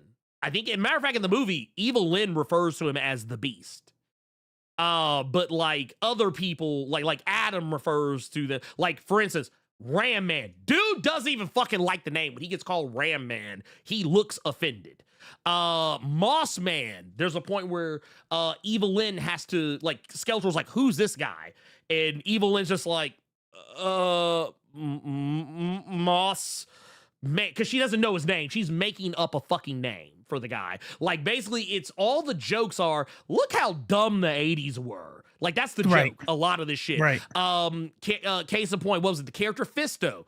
His name is not Fisto. It's just the name that Adam calls him. All of the characters are just names. And you also had to, like, put fisting jokes in there too. Yeah, they had. I saw you fist a goblin, right? Yeah. Yeah, it's all of. Which, by the way, I laughed. I mean, yeah, I laughed at it, but it was like, dude, this is stupid. I was like, this is stupid. Like, this is like, it was like a laugh with an eye. It wasn't like a laugh because it was funny for me, at least for me. It was a laugh because I was like, oh man, okay, all right. Everything had to be because look how silly the 80s were. Am I right? It was like it's like that thing, and I don't like when properties do this. I don't like when properties have to be like, hey, this is stupid, and guess what? We're gonna make fun of it, but this is less a laugh. Hey, you know what it is? I won't say it felt mean-spirited, but it just felt like they didn't know how to tell the story without being dismissive. You know what I mean? It's like okay, you know what? I got the perfect example. It's X-Men 2000 all over again for me. Making fun of the uniforms and stuff. Like, yeah. What does she want? Yellow and blue spandex. Yeah, like it's that type of shit. That's the type of energy it had, and I don't like that. I like it. Spider-Man did it well. Yeah. There's a couple times where they make fun of Spider-Man. Like, yeah, I was in a rush. And then, but they go past it. They don't like harp on it, and he keeps the name, and that's his name for real, you know. Oh, and that is the because let's go to that. When he comes up with his name, they make jokes then they all about literally make fun of it. Yeah, they literally make fun of it. He's like, oh, what were you call yourself? Nothing. I didn't have a name. Yeah, He-Man, and it's like, huh? Okay, it's a little masculine. Yeah. Like they make like, I mean, yeah. Is it that's, I don't know. I didn't get jiggy with that. I do. I'm like this. You can have the thing without treating it like it's all stupid. I'm sorry. That's just where I'm at on that. But the Flash Gordon vibes. I get the Flash Gordon vibes. I do 100% get the Flash Gordon vibes. I just wish they had done it better. I will say though that go ahead. I was gonna say the one pass I wanna give them on the 80s stuff is and whether or not they delivered it well is gonna be everyone has different tastes. The thing I want to say about the Guardians of the Galaxy thing is I think they look like they're trying to do the Guardians of the Galaxy simply because they are trying to do the same thing that to us that the Guardians Galaxy did, and it wasn't like I want to be like that movie. It's I want to give nostalgia to the viewer because I know all the fans of this dude are old as fuck now. And so I want them to like hear the music. I want them to go, oh shit, yeah, I remember that. Remember when they used to have that? And then whether they pulled it off or not, I'm gonna tell you why I kind of slightly disagree. Okay, go ahead. I mean, yeah, they probably did feel that way, but then they did something inexplicable with this movie. They spent a lot of time making references to the 87 movie. And I don't expect a lot of people to catch it, but because I was a guy who watched that movie probably too fucking much. I saw the gym one. The gym one was pretty clear. Well, yes. Okay. So that was one of the first ones. Actually, it wasn't. No, that's a lie. It was actually. So they have a moment in this movie where they literally have the 87 He-Man, Dolph Lundgren, meet the new He-Man. They even have a whole they do the hey, you're in my spot, or hey, you're taking my place, or whatever, some shit like that. Like it's supposed to be done in like a tongue-in-cheek way or whatever. They even do and this was I'm not gonna lie, this was where it was a bridge too far for me. This was a cameo that lasted way too fucking long because they basically have him do like the whole hey, I'm gonna give you some life advice on like I'm gonna literally pass the torch to you, and then that goofy. And then that goofy thing that they said in the He-Man movies, and I want to say it was honestly only in the He-Man movie, but the whole good journey, because it's like, oh, don't say goodbye, say good journey. Like that was the thing. That was a thing in the 87 movie, and they literally paused. You know what it felt like? It felt like when I would watch Family Guy, and they had that one season where they just constantly kept doing the whole, And ladies and gentlemen, Mr. Conway Twitty. Like, that's basically what it fucking felt like. Right. The initial cameo I thought was fine, but like it literally ran, for me, it ran a couple of minutes too long. Like I was like, yo, I would have shaved that down. The other thing was, this is another thing. This guy, do you know who this guy is, Robo? Familiar, but I would say no. But I'm like, I kind of remember him. Go ahead. So this is a character who is an original creation for the original 87 movie. This is Pig Boy. Oh no. Who was not who I was thinking in my head. Yeah. not from the original cartoon. Didn't even have a fucking toy. This was a contest they did for the 87 movie that if you won the contest, you got to have a role in the Masters of the Universe movie back in 87. So they literally created this role. I think the kid that played the character was like 8, maybe 10 years old. But basically their whole purpose in the movie, and they literally just slapped together a costume for the poor kid. His whole purpose is when Skeletor walks by, he hands Skeletor his Havoc staff. That's basically his whole, like he takes the staff. They couldn't give him some fake pig hands. They made him use his real hands. Yeah. And there was a documentary they did about Canon Films, because for those who don't remember, Canon Films made this movie. But it was basically talking about how Canon Films fell apart. And I remember this part comes up, and they specifically spend a moment talking about this kid. How like they literally just slapped this shit together. Like literally, oh shit, we get fuck it. Yeah, here, have that. So yeah, the guy you see here, and this guy actually gets more screen time than the Pig Boy of the 87 movie. He actually gets lines. This motherfucker gets lines. I tell you, by God. Also, another thing. Who remembers Karg from the live action movie? Well, guess what? There's a Karg, which, by the way, Karg, okay, so yes and no. Karg is technically an original character in the 87 movie, but there is a character named Karg in the original cartoon, but it was like a dragon. It was like a pinkish looking dragon. It wasn't this motherfucker. But no, this character right here is an homage to the Karg of 87. Another thing, and let's be, oh, here it is. This shot right here, where Skeletor is looming over the heroes, because he's giving a message, like he's speaking to all the citizens of Eternia. This scene is not even unique to the 2006 movie.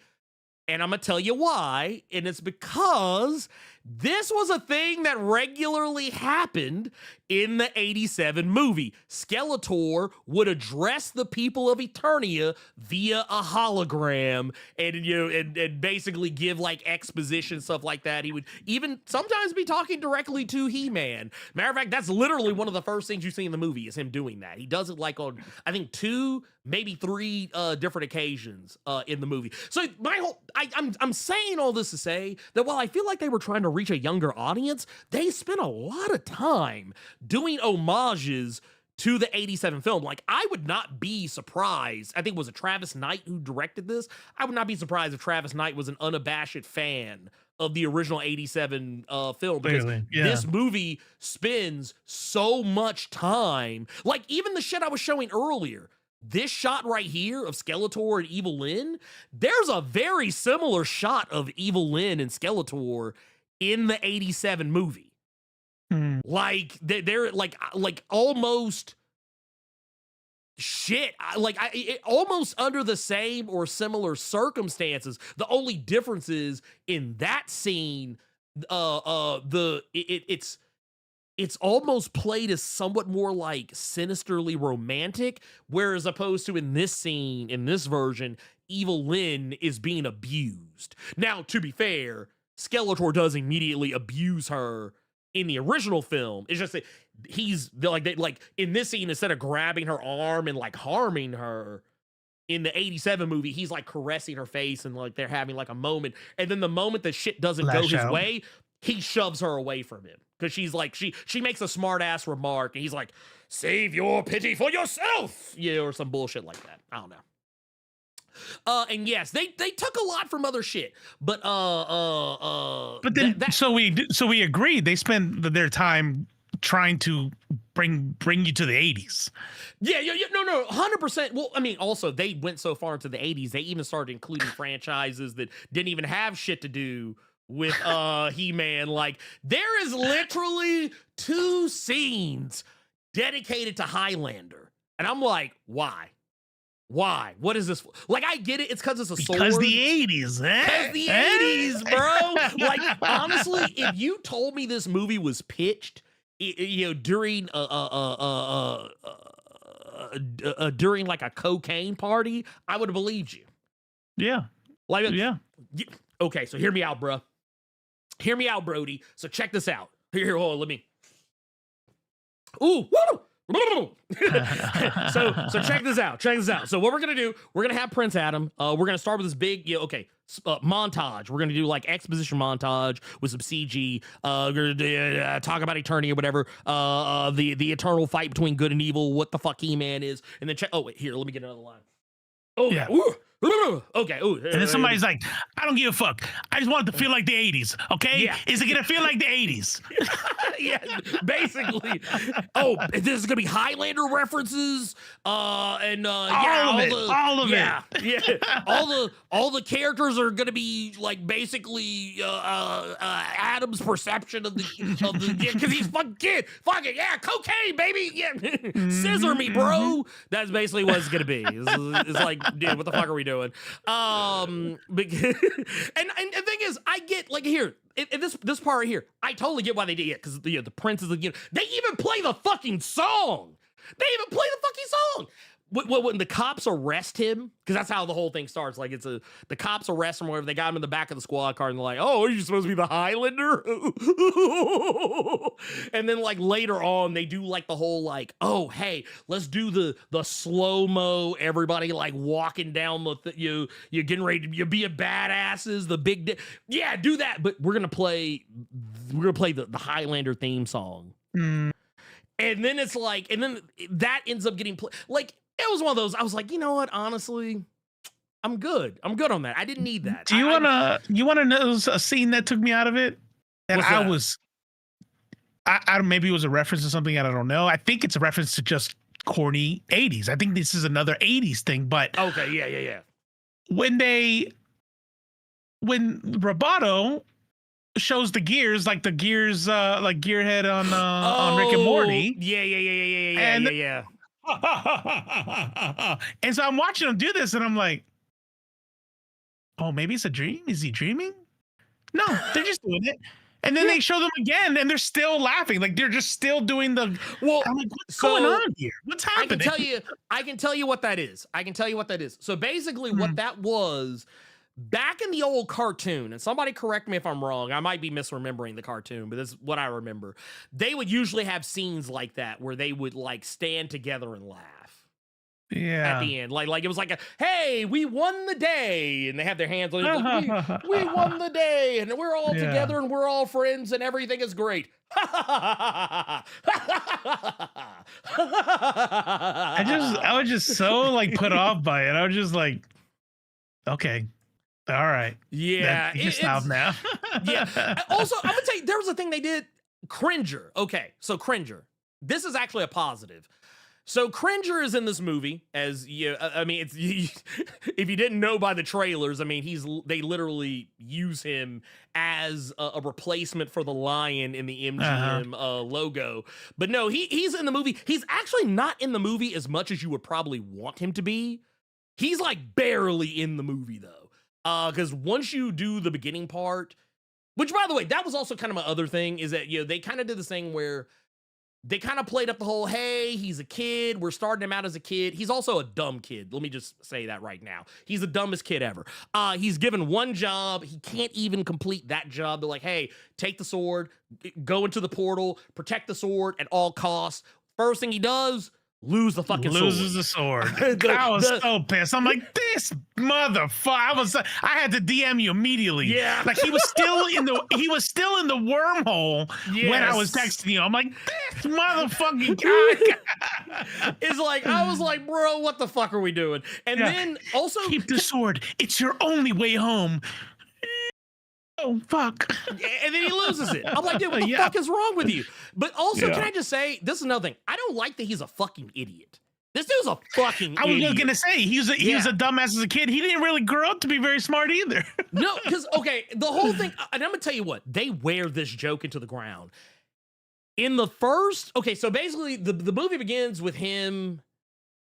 He's a kid, obviously. He's trying, like his dad, wants him to be a strong warrior, but he's a little too hard on him. And Man at Arms is trying. By the way, also Idris Elba, you could tell this was a fucking paycheck, and you can't convince me otherwise. Thank you. I'm so glad you said it because I was gonna say it earlier and I forgot. I was so disappointed by his deal, dude. I was like, what are we doing? What is he doing? What are we doing? Like even his fight scene with the fucking lockjaw, I was like, Trapjaw. Yeah, I'm like, I feel like he's slow. Like, what are you doing? Like, can you speed up the film a little bit? And wait, and that's even when he's supposed to still be in his prime. I was like, bro, what are we doing? Right. Here? Like, I just, which by the way, shout out to Trapjaw. I thought Trapjaw actually, for as silly a villain as Trapjaw is, I thought he was realized relatively well. But but one thing I have about Trapjaw that I didn't like. Mm-hmm. They spent all the CGI money on Cringer and Skeletor. Yes. And the way that his face moved, I'm like, oh, so it's painted on his face.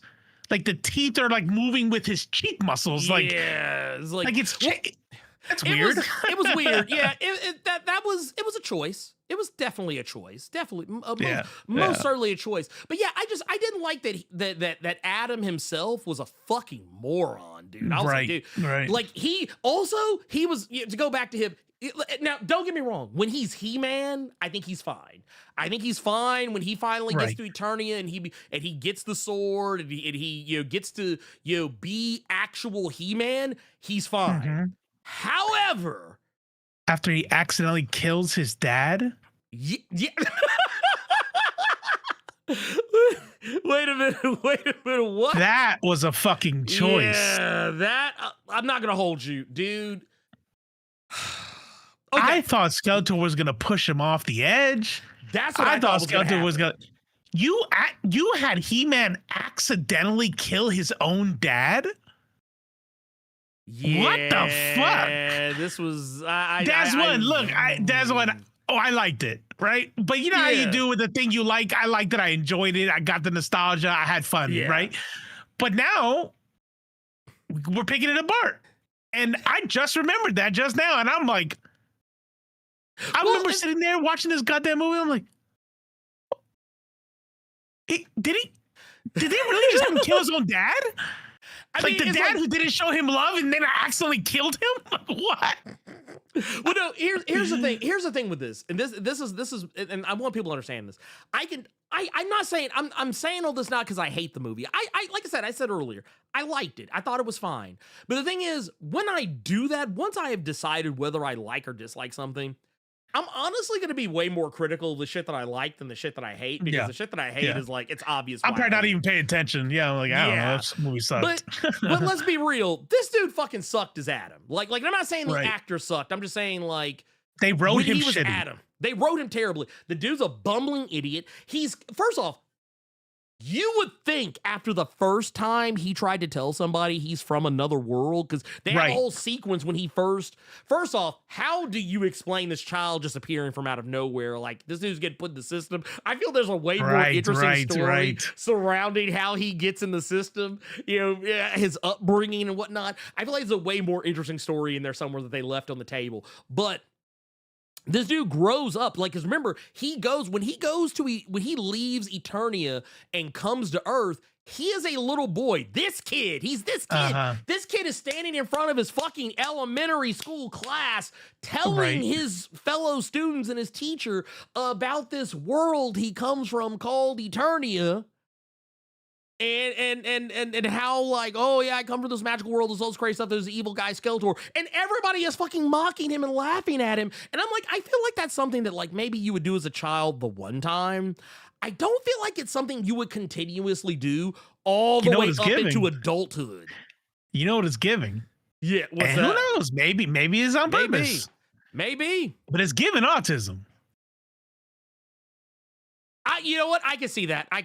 Yeah. You know, when you put it like that. Well, it's just because the dude's going on dates and telling people about it. Right. Even his fucking roommate, like, and his roommate's even like, you told her about Eternia again. Why do you keep telling him this dumbass story? It's like, wait a minute, bro. What are we doing, bro? What are we doing? I was like, dude, stop. I was like, because every time he did it, it just made me wince. And it's like, I couldn't, like, I was like, oh my God. I was like, he's that guy. Who found Adam and raised him? I'll tell you, I'm kind of glad they didn't go there, because in this movie, you're right. We are talking a lot of shit about it. I like that. I just want to just throw it out there. I like it. Right? No. But knowing this movie, they would have had him be found in Kansas by two farmers. You know what I mean? No. Get it? You know what they did? They said, hey, there's this movie called Superman that came out last year. We should probably not show his parents because we're already getting Guardians of the Galaxy accusations. Let's not get Superman allegations too. I mean, look, I will say this. There are some good jokes in there with him as Adam, but I will say, a lot of the jokes with him are basically him being a himbo. Is what it is. Him being socially awkward. But here's the thing.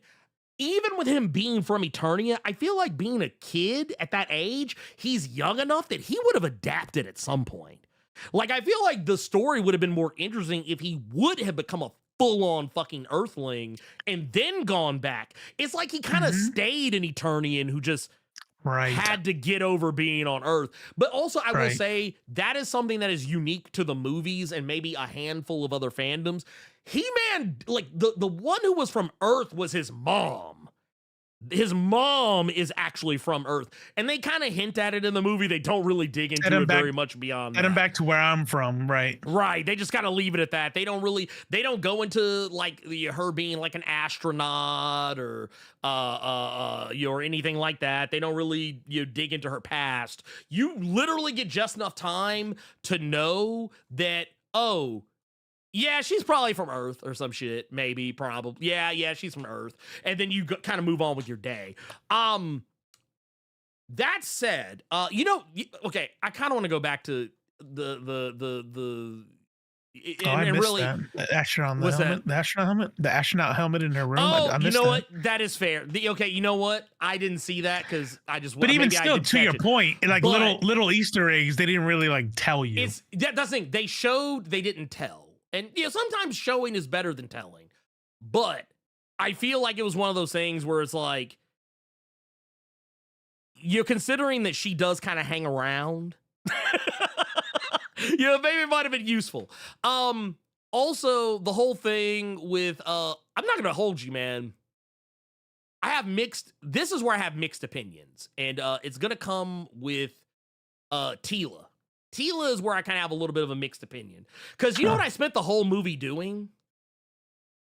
I spent the whole movie being like, okay, I really want y'all to show me who Teela's mom is, because there's no way you're going to sit up here and convince me she's half black. That she's half black. I'm sorry. Yeah. Like, Man-at-Arms is her pappy, but you're sitting here trying to convince me that, I was like, no, I don't see. I was like, I don't see it. I just don't see it. I wrote it off as, but I agree with you. Like, why would you make me assume this? Why do I have to think of the backstory? right. I'm filling in the gaps for you.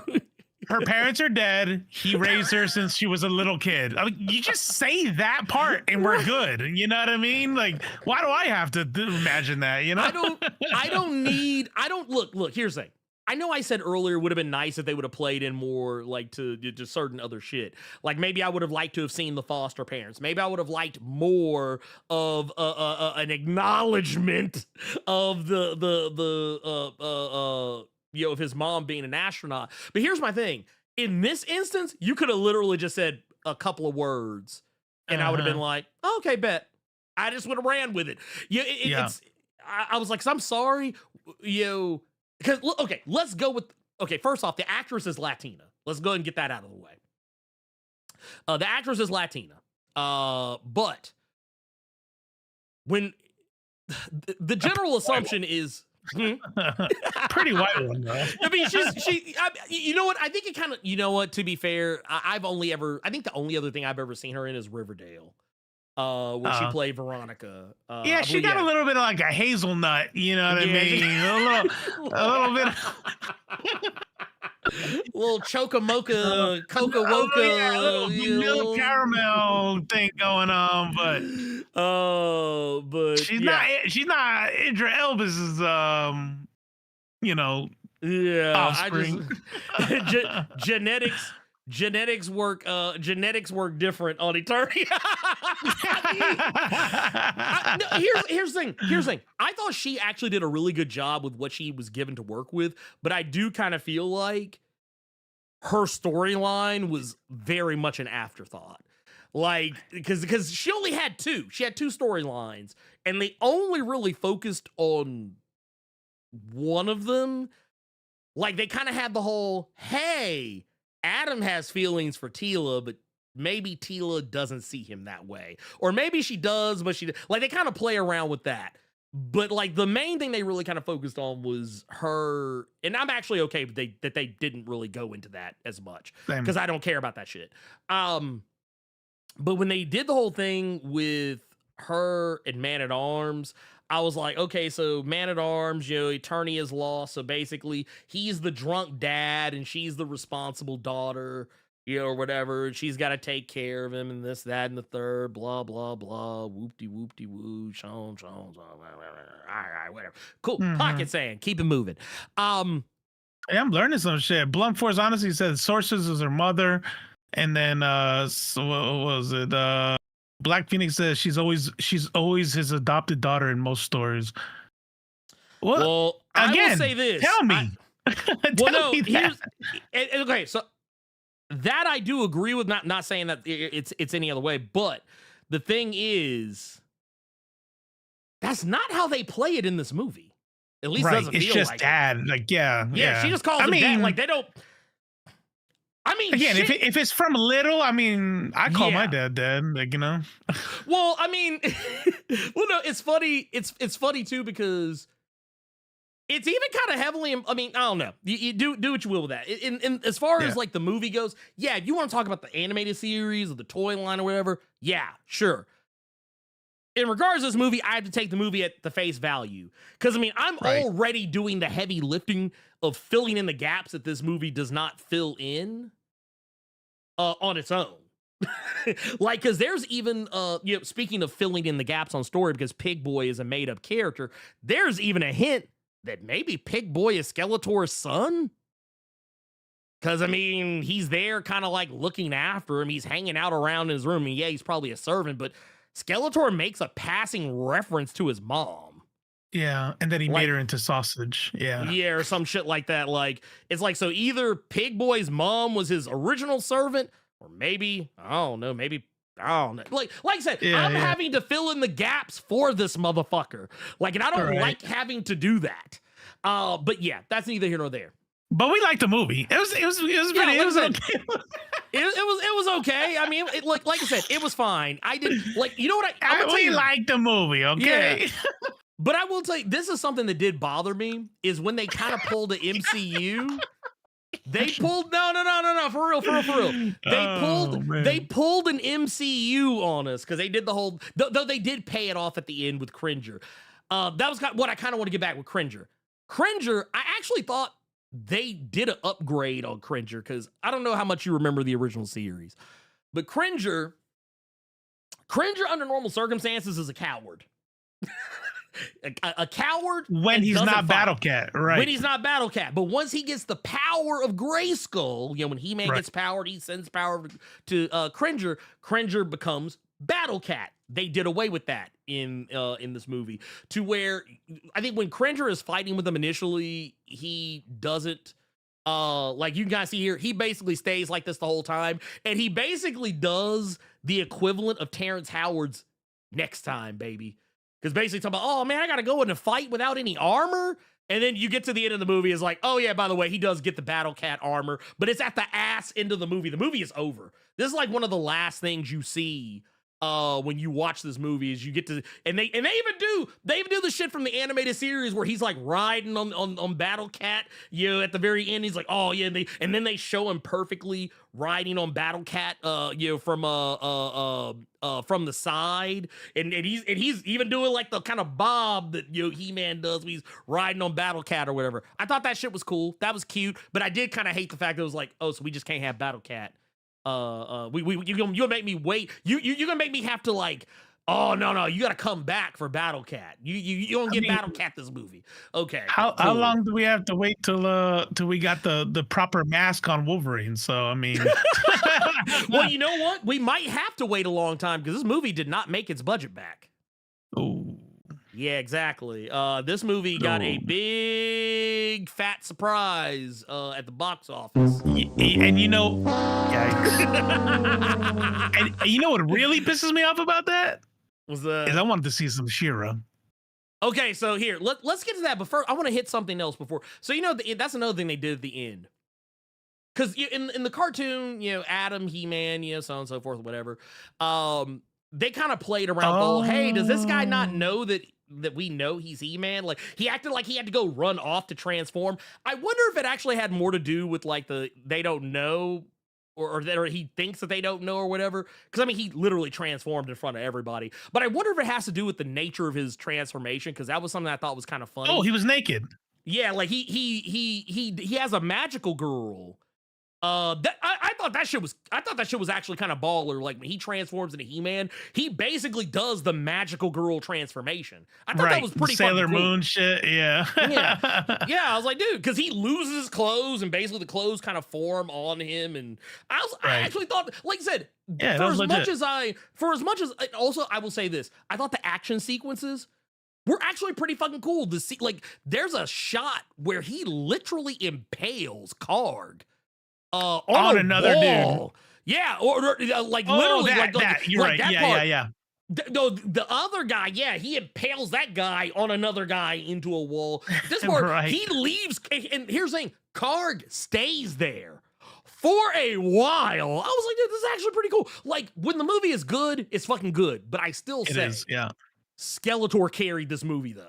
Skeletor carried this movie. Oh, yeah. Now, whether or not we get the other things that I want, you mentioned She-Ra. Yes, there is a post-credit scene where we do get to see She-Ra. You can see, like, oh, they're setting up She-Ra and Hordak and all the other shit, all the good shit. They do that. That looked legit. And I love how she even also, like, they let her turn her face just enough, but they don't actually show you who it is.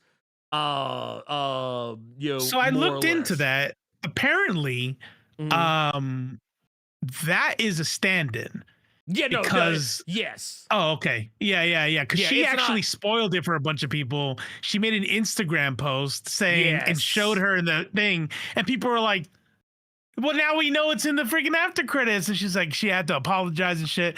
But then the dude, the director says, we haven't picked, he says, I have somebody in mind, but I'm not going to contact her until I know the movie's being made. Right. That's fair. That's 100% fair. And also we do get Orko. Yeah. And he basically, Orko does the thing that Orko basically does in the animation. It basically tells you the moral of the story, recaps everything. They even have a funny little goofy line about how, the guy with the skull face is obviously evil. Like recognizing that the guy with the skull face, you probably shouldn't trust. Dude, let me tell you right now, if it's Sydney Sweeney, I'm watching the hell out. No, I'm just kidding. Nah, look, it'll. You know what? Honestly, it would get the same treatment that this movie got, and I'll just leave it at that. Yeah. Yeah.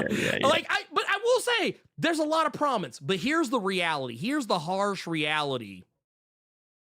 This is the harsh reality of this movie. And Go back. Wait, what's up? Go back. Put the thing back on. You said, look at the bottom right. Merman is there. Yep, in the background, back here. Mm, I actually didn't catch Look that at the that. first time. Yeah, here. Yeah, that is Merman back there. Ain't Enhance. that about a bitch? Enhance. Yeah, isn't that that's a little merman right there? Oh, okay. You know what? I didn't catch that. I didn't catch that at first. That's actually pretty slick. Good eyes. Good eyes. Good eyes. I like that. But no, the reason why a sequel to this movie will probably not happen, and it's because of this. Damn. This movie has made $104 million. And the movie has been out since, well, it came out June 3rd in Portugal, but domestically it came out here Portugal? June 5th. Yeah, they June 5th was it for us? What? Uh,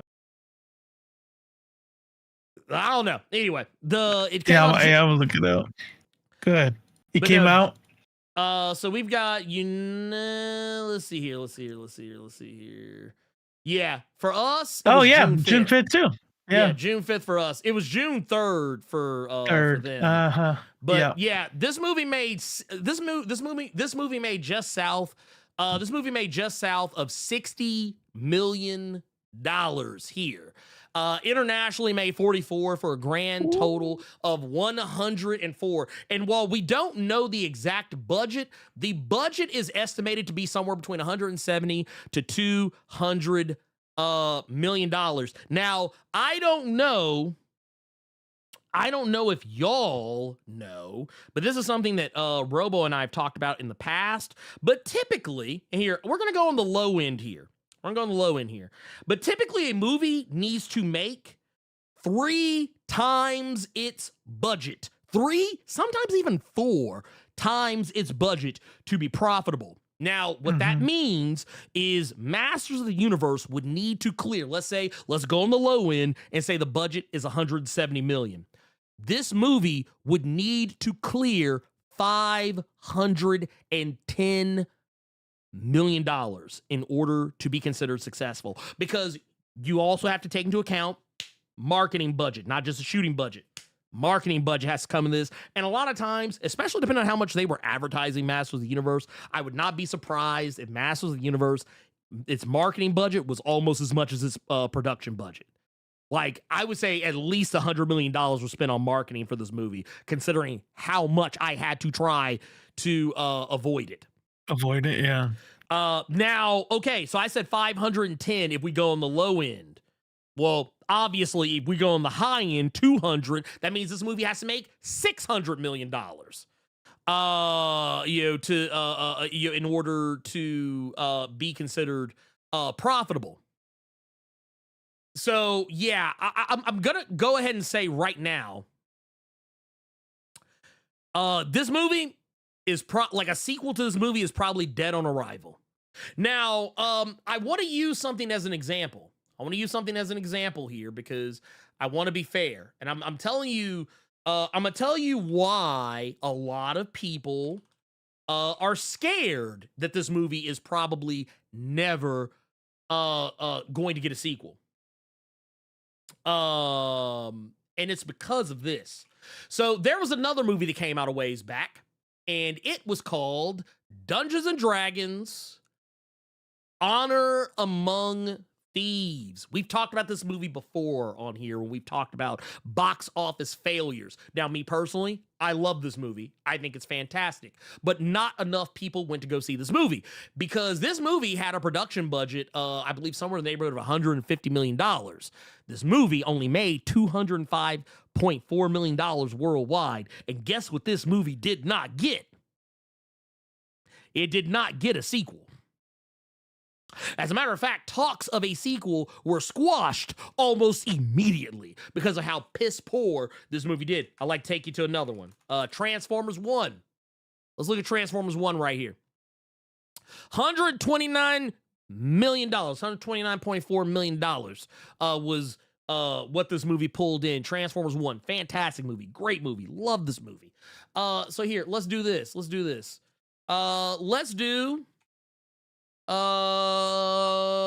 Let's see here. Let's do Transformers 1 budget. Let's see what we're talking about here. $75 million. Now, here's the crazy part about that. Let's go back here. 129 is what we said, right? It's not going to, yeah, I'm going to tell you right now, I don't want to be the bearer of bad news, but I'm going to do it anyway. I'm afraid I've got some bad news. Y'all probably ain't getting that sequel. Y'all So apparently, one thing we got to remember is we are in a post-COVID world, right? Yes. And the one thing COVID definitely completely changed the game on is streaming. And apparently it appears as if Amazon is fine because they're expecting to make their money back when it comes to streaming. And there's laws to protect the theater industry that you have to wait 17 months before you can take a movie and put it onto streaming. So like according to Forbes, Masters of the Universe seems set to get a sequel despite only grossing $89.9 million at the worldwide box office, as its ingenious business model gives a second chance to reach fans of the beloved 1980s action film. And then it's a long-ass article that talks about if you go to the bottom of that article, it actually does not say that the sequel is set. It actually is not set. Right. It's in short, although Masters of the Universe plays in theaters is not really made for them, perhaps the clearest evidence that this movie hasn't been released at all in France. And then it talks about instead it skipped a theatrical run entirely in France and will release Masters of the Universe there to their direct to Amazon Prime. So the whole middle part, I was kind of just perusing it, is talking about how like the new business model is to bring these movies to streaming, but they want to make that change first in theater, but they expect to make they haven't done the equation because now they're adding in streaming as a part of the numbers. Yeah. I mean, that's all well and good. It's all well and good. Personally, I look, if I were y'all, I would continue to take regular, normal breaths.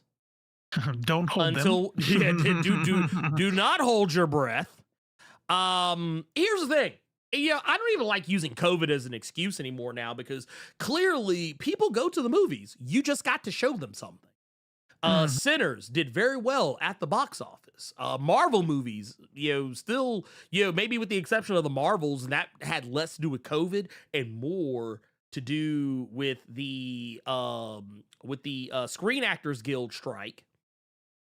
Because they couldn't promote the movie via the normal channels during that time frame. The only person who was connected to the movie who actually did any promo for it was Nia DaCosta, and that's only because she was only able to do it because the Directors Guild strike had literally just ended. That's the only reason even she was able to do it. So yeah, the normal rules just didn't apply. But yeah, if you show people something, you put something up that's actually good. Hell, Barbie made tons of money in a post-COVID world. So I mean, I don't know. I feel like you're gonna have to show them something. You're gonna have to show these people something. And I think you're going to also have to advertise, get good word of mouth. And I also think another thing that's hampering this film's mobility is the same thing that hampered Tron Ares mobility. And while I know a lot of people don't want to admit it, I think it's finally time to accept the fact that a certain actor / singer / cult leader, allegedly, is not a box office draw. And that maybe he might actually be box office poison. Think about it. Tron Ares bombed. Morbius bombed twice. It bombed on release and then bombed on re-release one more time. Can anyone point out a movie that Jared Leto has been the star of? I don't mean like a background player. I mean an actual star of that has done well in the past like 5-6 years. Can anyone point one out to me? Batman. I'm just saying. Like the Yeah. guys, well, here's the funny thing about it too is so here's the crazy thing. I said 5 or 10 years. Dallas Buyers Club was a while ago. How long ago was Dallas Buyers Club? That was like what, almost 10 years ago? I feel like that was a long time ago. I feel like that was almost 10 years ago. Buyers Club release. 2023, 13 years ago. I mean, 2013, 13 years I was ago. about to say, I'm not gonna lie, I was like, what? No. But yeah, I was like, it's okay, so that was actually a hot minute ago. 2036 right now. Yeah, dude, where are we? But no, I don't even think the Chuds could actually help in regards to tanking this movie. I don't think they even needed to do anything because I know so many people who said they didn't go see this movie strictly because of Jared Leto. The same reason they didn't go see Tron Ares. The same reason I didn't go see Tron Ares. And it also, what made it Tron Ares even worse was that he wasn't the villain of the movie. He was the fucking main character lead. Oh, wow. Tron Ares, Jared Leto was the main guy. You spend the majority, I would actually say you spend about 80% of the movie with Jared Leto on screen. Is the movie bad? I don't think it's bad. I think it's just like kind of I think it's, you know what? I feel I dislike Tron Ares more. Like my feeling for Tron Ares is less than my feelings for this movie. For Masters of the Universe. I think, like I said, I've been saying this whole time. I think Masters of the Universe is fine. I think it's a fine movie. But really, did we need Jared Leto? Especially if all we were going to do is turn right the fuck around and hide this motherfucker under so much CG and voice modulation that we don't even know it's him to begin with. To the point that we have lots to of people hide could do him. mocap acting. I'm just saying. And you know what? Did you know he didn't even do press for this movie? I mean, Skeletor wouldn't. First off, of course. He's like, I wouldn't do. Oh, actually, I'm sorry. He went, I wouldn't do fresh. Yeah, right. I wouldn't. Because he almost had a little bit of Snagglepuss in his voice. He was, I actually wouldn't do that. I'm not joking. That's like kind of slick how he sounds. Yeah. You have the power, but you're too scared to use it. I'm like, get the fuck out of my face with that bullshit. Also, this is also true. They didn't even have Tron in Tron Ares, which is diabolical. Also, another reason I boycotted Tron, it actually had just as much to do with Jared Leto. And we talked about this on the show before. I boycotted the movie because Disney had partnered, some people try to say, oh no, it was just because of the event. It wasn't actually Disney, but bullshit. Disney had to sign off on that shit. They partnered with Elon Musk and Grok at the premiere. Yeah, the AI shit. Yeah, let people take AI photos to put themselves in movie posters powered by Grok, which actively poisons my city every time someone used that fucking feature. So I was like, yeah, fuck Tron Ares, 100%. So I had even more reason to not like. That was literally like a double fuck you to Tron Ares. This is just like, oh, it's just that Jared Leto is in this. But the thing is, I feel like Jared Leto was literally just enough to as Andy Serkis said no. Well, here's the thing. I feel like this movie, while I didn't want it to fail, I'm kind of glad that it might, because maybe this might be the movie that will let people know, hey, maybe we do need to stop hiring this motherfucker. Maybe we do need to get it out of there. But yeah, that's how I feel about that. Haunted Mansion? You know what? That's a good question. How did I don't think Haunted Mansion did that well either. Here, let's look up Haunted Mansion box office. Let's see what we got here. That was 2023, right? I forgot he was in that shit. Haunted Mansion did 117 million worldwide. I'm gonna go on a limb and say, a bomb. yeah, that was a bomb. Because I promise you that movie. Here, fuck it. Let's Produced on a 150 million budget, the film was a box office bomb and lost the studio an estimated 117 million due to its heavy production and marketing costs. Brother. Ooh. For a look back at where the franchise began, the 2003 Eddie Murphy version of Haunted Mansion grossed 182 million against a $90 million budget. Doubled their shit. Yeah. So Osiris, that was an Eddie Murphy. We're talking about the new one. They made a new version in 2023. I remember it because Sirs watched it like crazy on on Disney Plus. I watched it. It was fine. I didn't really have an opinion. Don't forget Jonathan Majors. Eclectic. Don't forget Jonathan Majors. Oh yeah, is it? Maybe he's. Oh man, dude. And Jonathan Major. Wait. How, dude? Okay, I can see it now.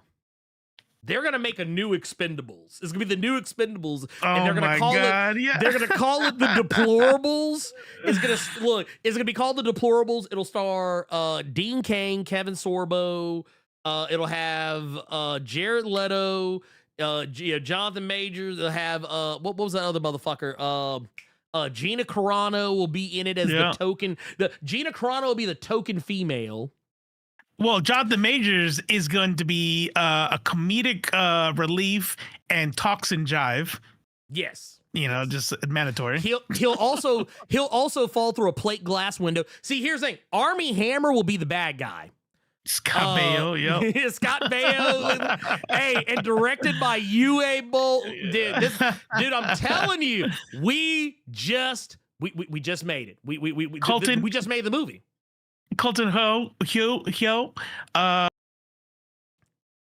wasn't bad. No, we didn't say it was bad. I just said go sail the high seas, enjoy the movie, and you'll have fun. But it's also fun to pick apart. Yes, it's very fun to pick apart. Actually, you know what's funny? I think I enjoy picking it apart more than the movie itself. Gotta have Zachary Levi. That's right. Zachary Levi's got to be in it too. There you go. Dude, I'm telling you right now, they're gonna take this idea. You're gonna get the Deplorables. The Deplorables coming 2027. Or because of how the Daily Wire works, coming 2026. We just announced it. We haven't even cast anybody. We haven't even shot shit, and it's coming out this year. It'll be done in 4 months. Get ready. Brother Ezra James Miller. Woods. Woo. You know what? No. James Woods is the bad guy. Yeah. James Woods got to be the bad guy for the movie. It's got to be. Who was the dad on no, never mind. See, I if I need to recall it, that's when my brain's like, nah. You don't know it. You don't know it anymore. You're about to say the dad on Seventh Heaven? No. The dude, it's an HBO Showtime kind of thing. And he's like a cleaner, like a mafia dude, and his dad is like a famous actor who just not recently, but who's been MAGA the whole time. God damn it. Oh, no, I'm drawing blanks. I'm gonna ask Grok. Hold on. No. I'm about to say, Well, that's the end of Nerds of Culture. Hope you guys enjoyed yourself. What's wrong with you?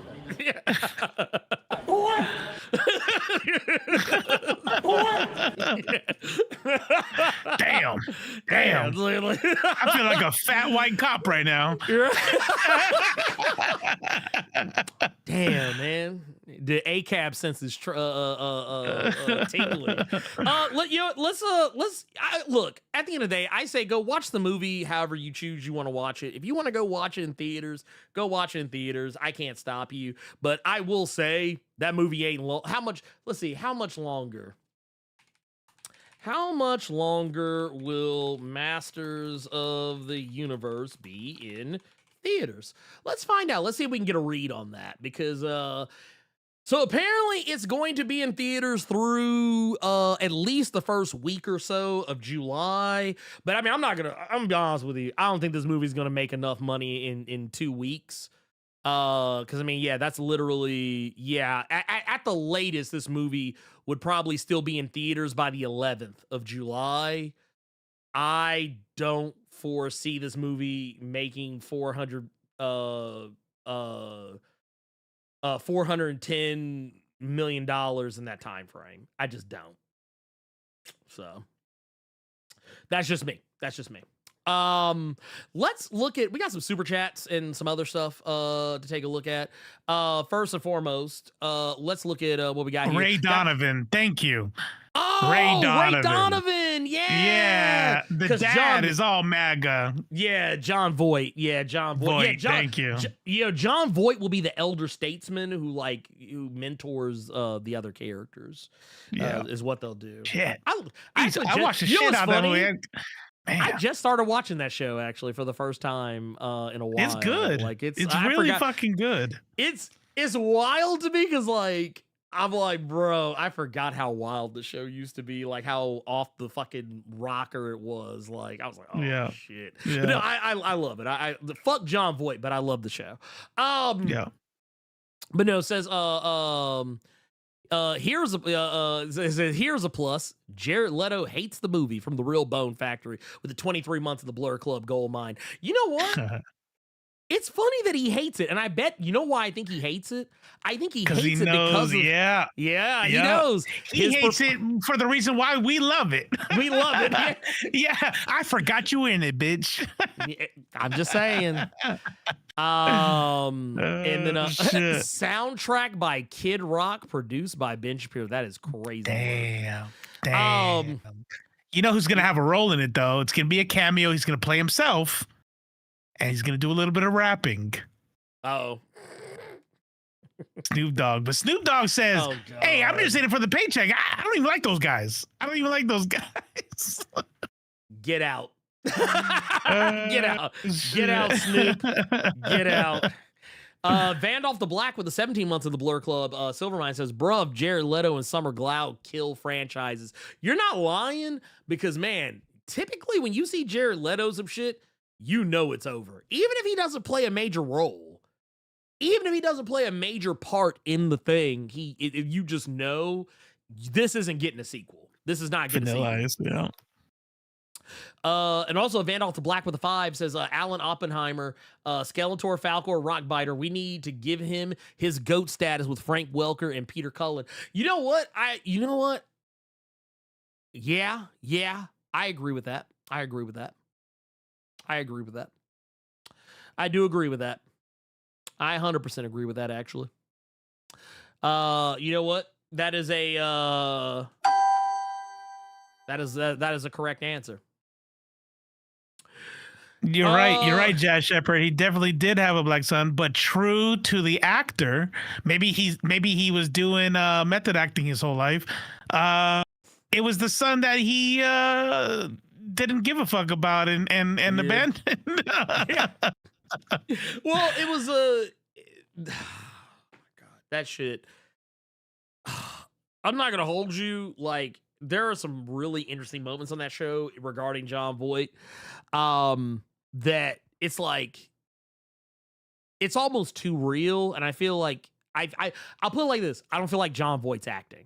I don't feel like John Voight is acting when he plays just a piece of shit, that character. I and that's why he's so good in it. Right? It's one of those you got to give people their roses. He's really good in that. But then you go, oh, that's why you're good. You know, you've been method acting your whole damn life for this role. It's like, yeah, that's not acting. That's just you. Yeah. You know what? Oh man. I think you know what? Do we have any questions in the thing? Do we got anything? Boom, boom. And oh wow. Oh yeah. There are. Okay. I tell you what, you know what? Let's save them. Okay. Let's save them. We'll save them and we'll answer more next week. Because next week we're going to talk about Supergirl. We're gonna talk about. yeah. We're gonna. So basically, this is what I've decided to do. So Saturday on the Blerd Cave, we're gonna have a spoiler-free review of Supergirl. But Thursday, we're gonna talk full spoilers. The next week. Actually, what we're gonna have the woke spoiler discussion on Thursday. Is what we're gonna do. There you go. And I think that is the way. I think that is the way. I think it keeps it nice and simple. That said, let's get the fuck out of here because I'm hungry and I want to go eat my Burger King, please. Oh, that sounds good. You know, I haven't done it forever. I shouldn't be doing it, but I'm gonna do it anyway because I don't give a fuck. I do what I want. That said, I think yeah. You know what? For for Robo of Left Face TV, I'm Blerd Without Fear. And Jared Leto. We coming for you, nigga.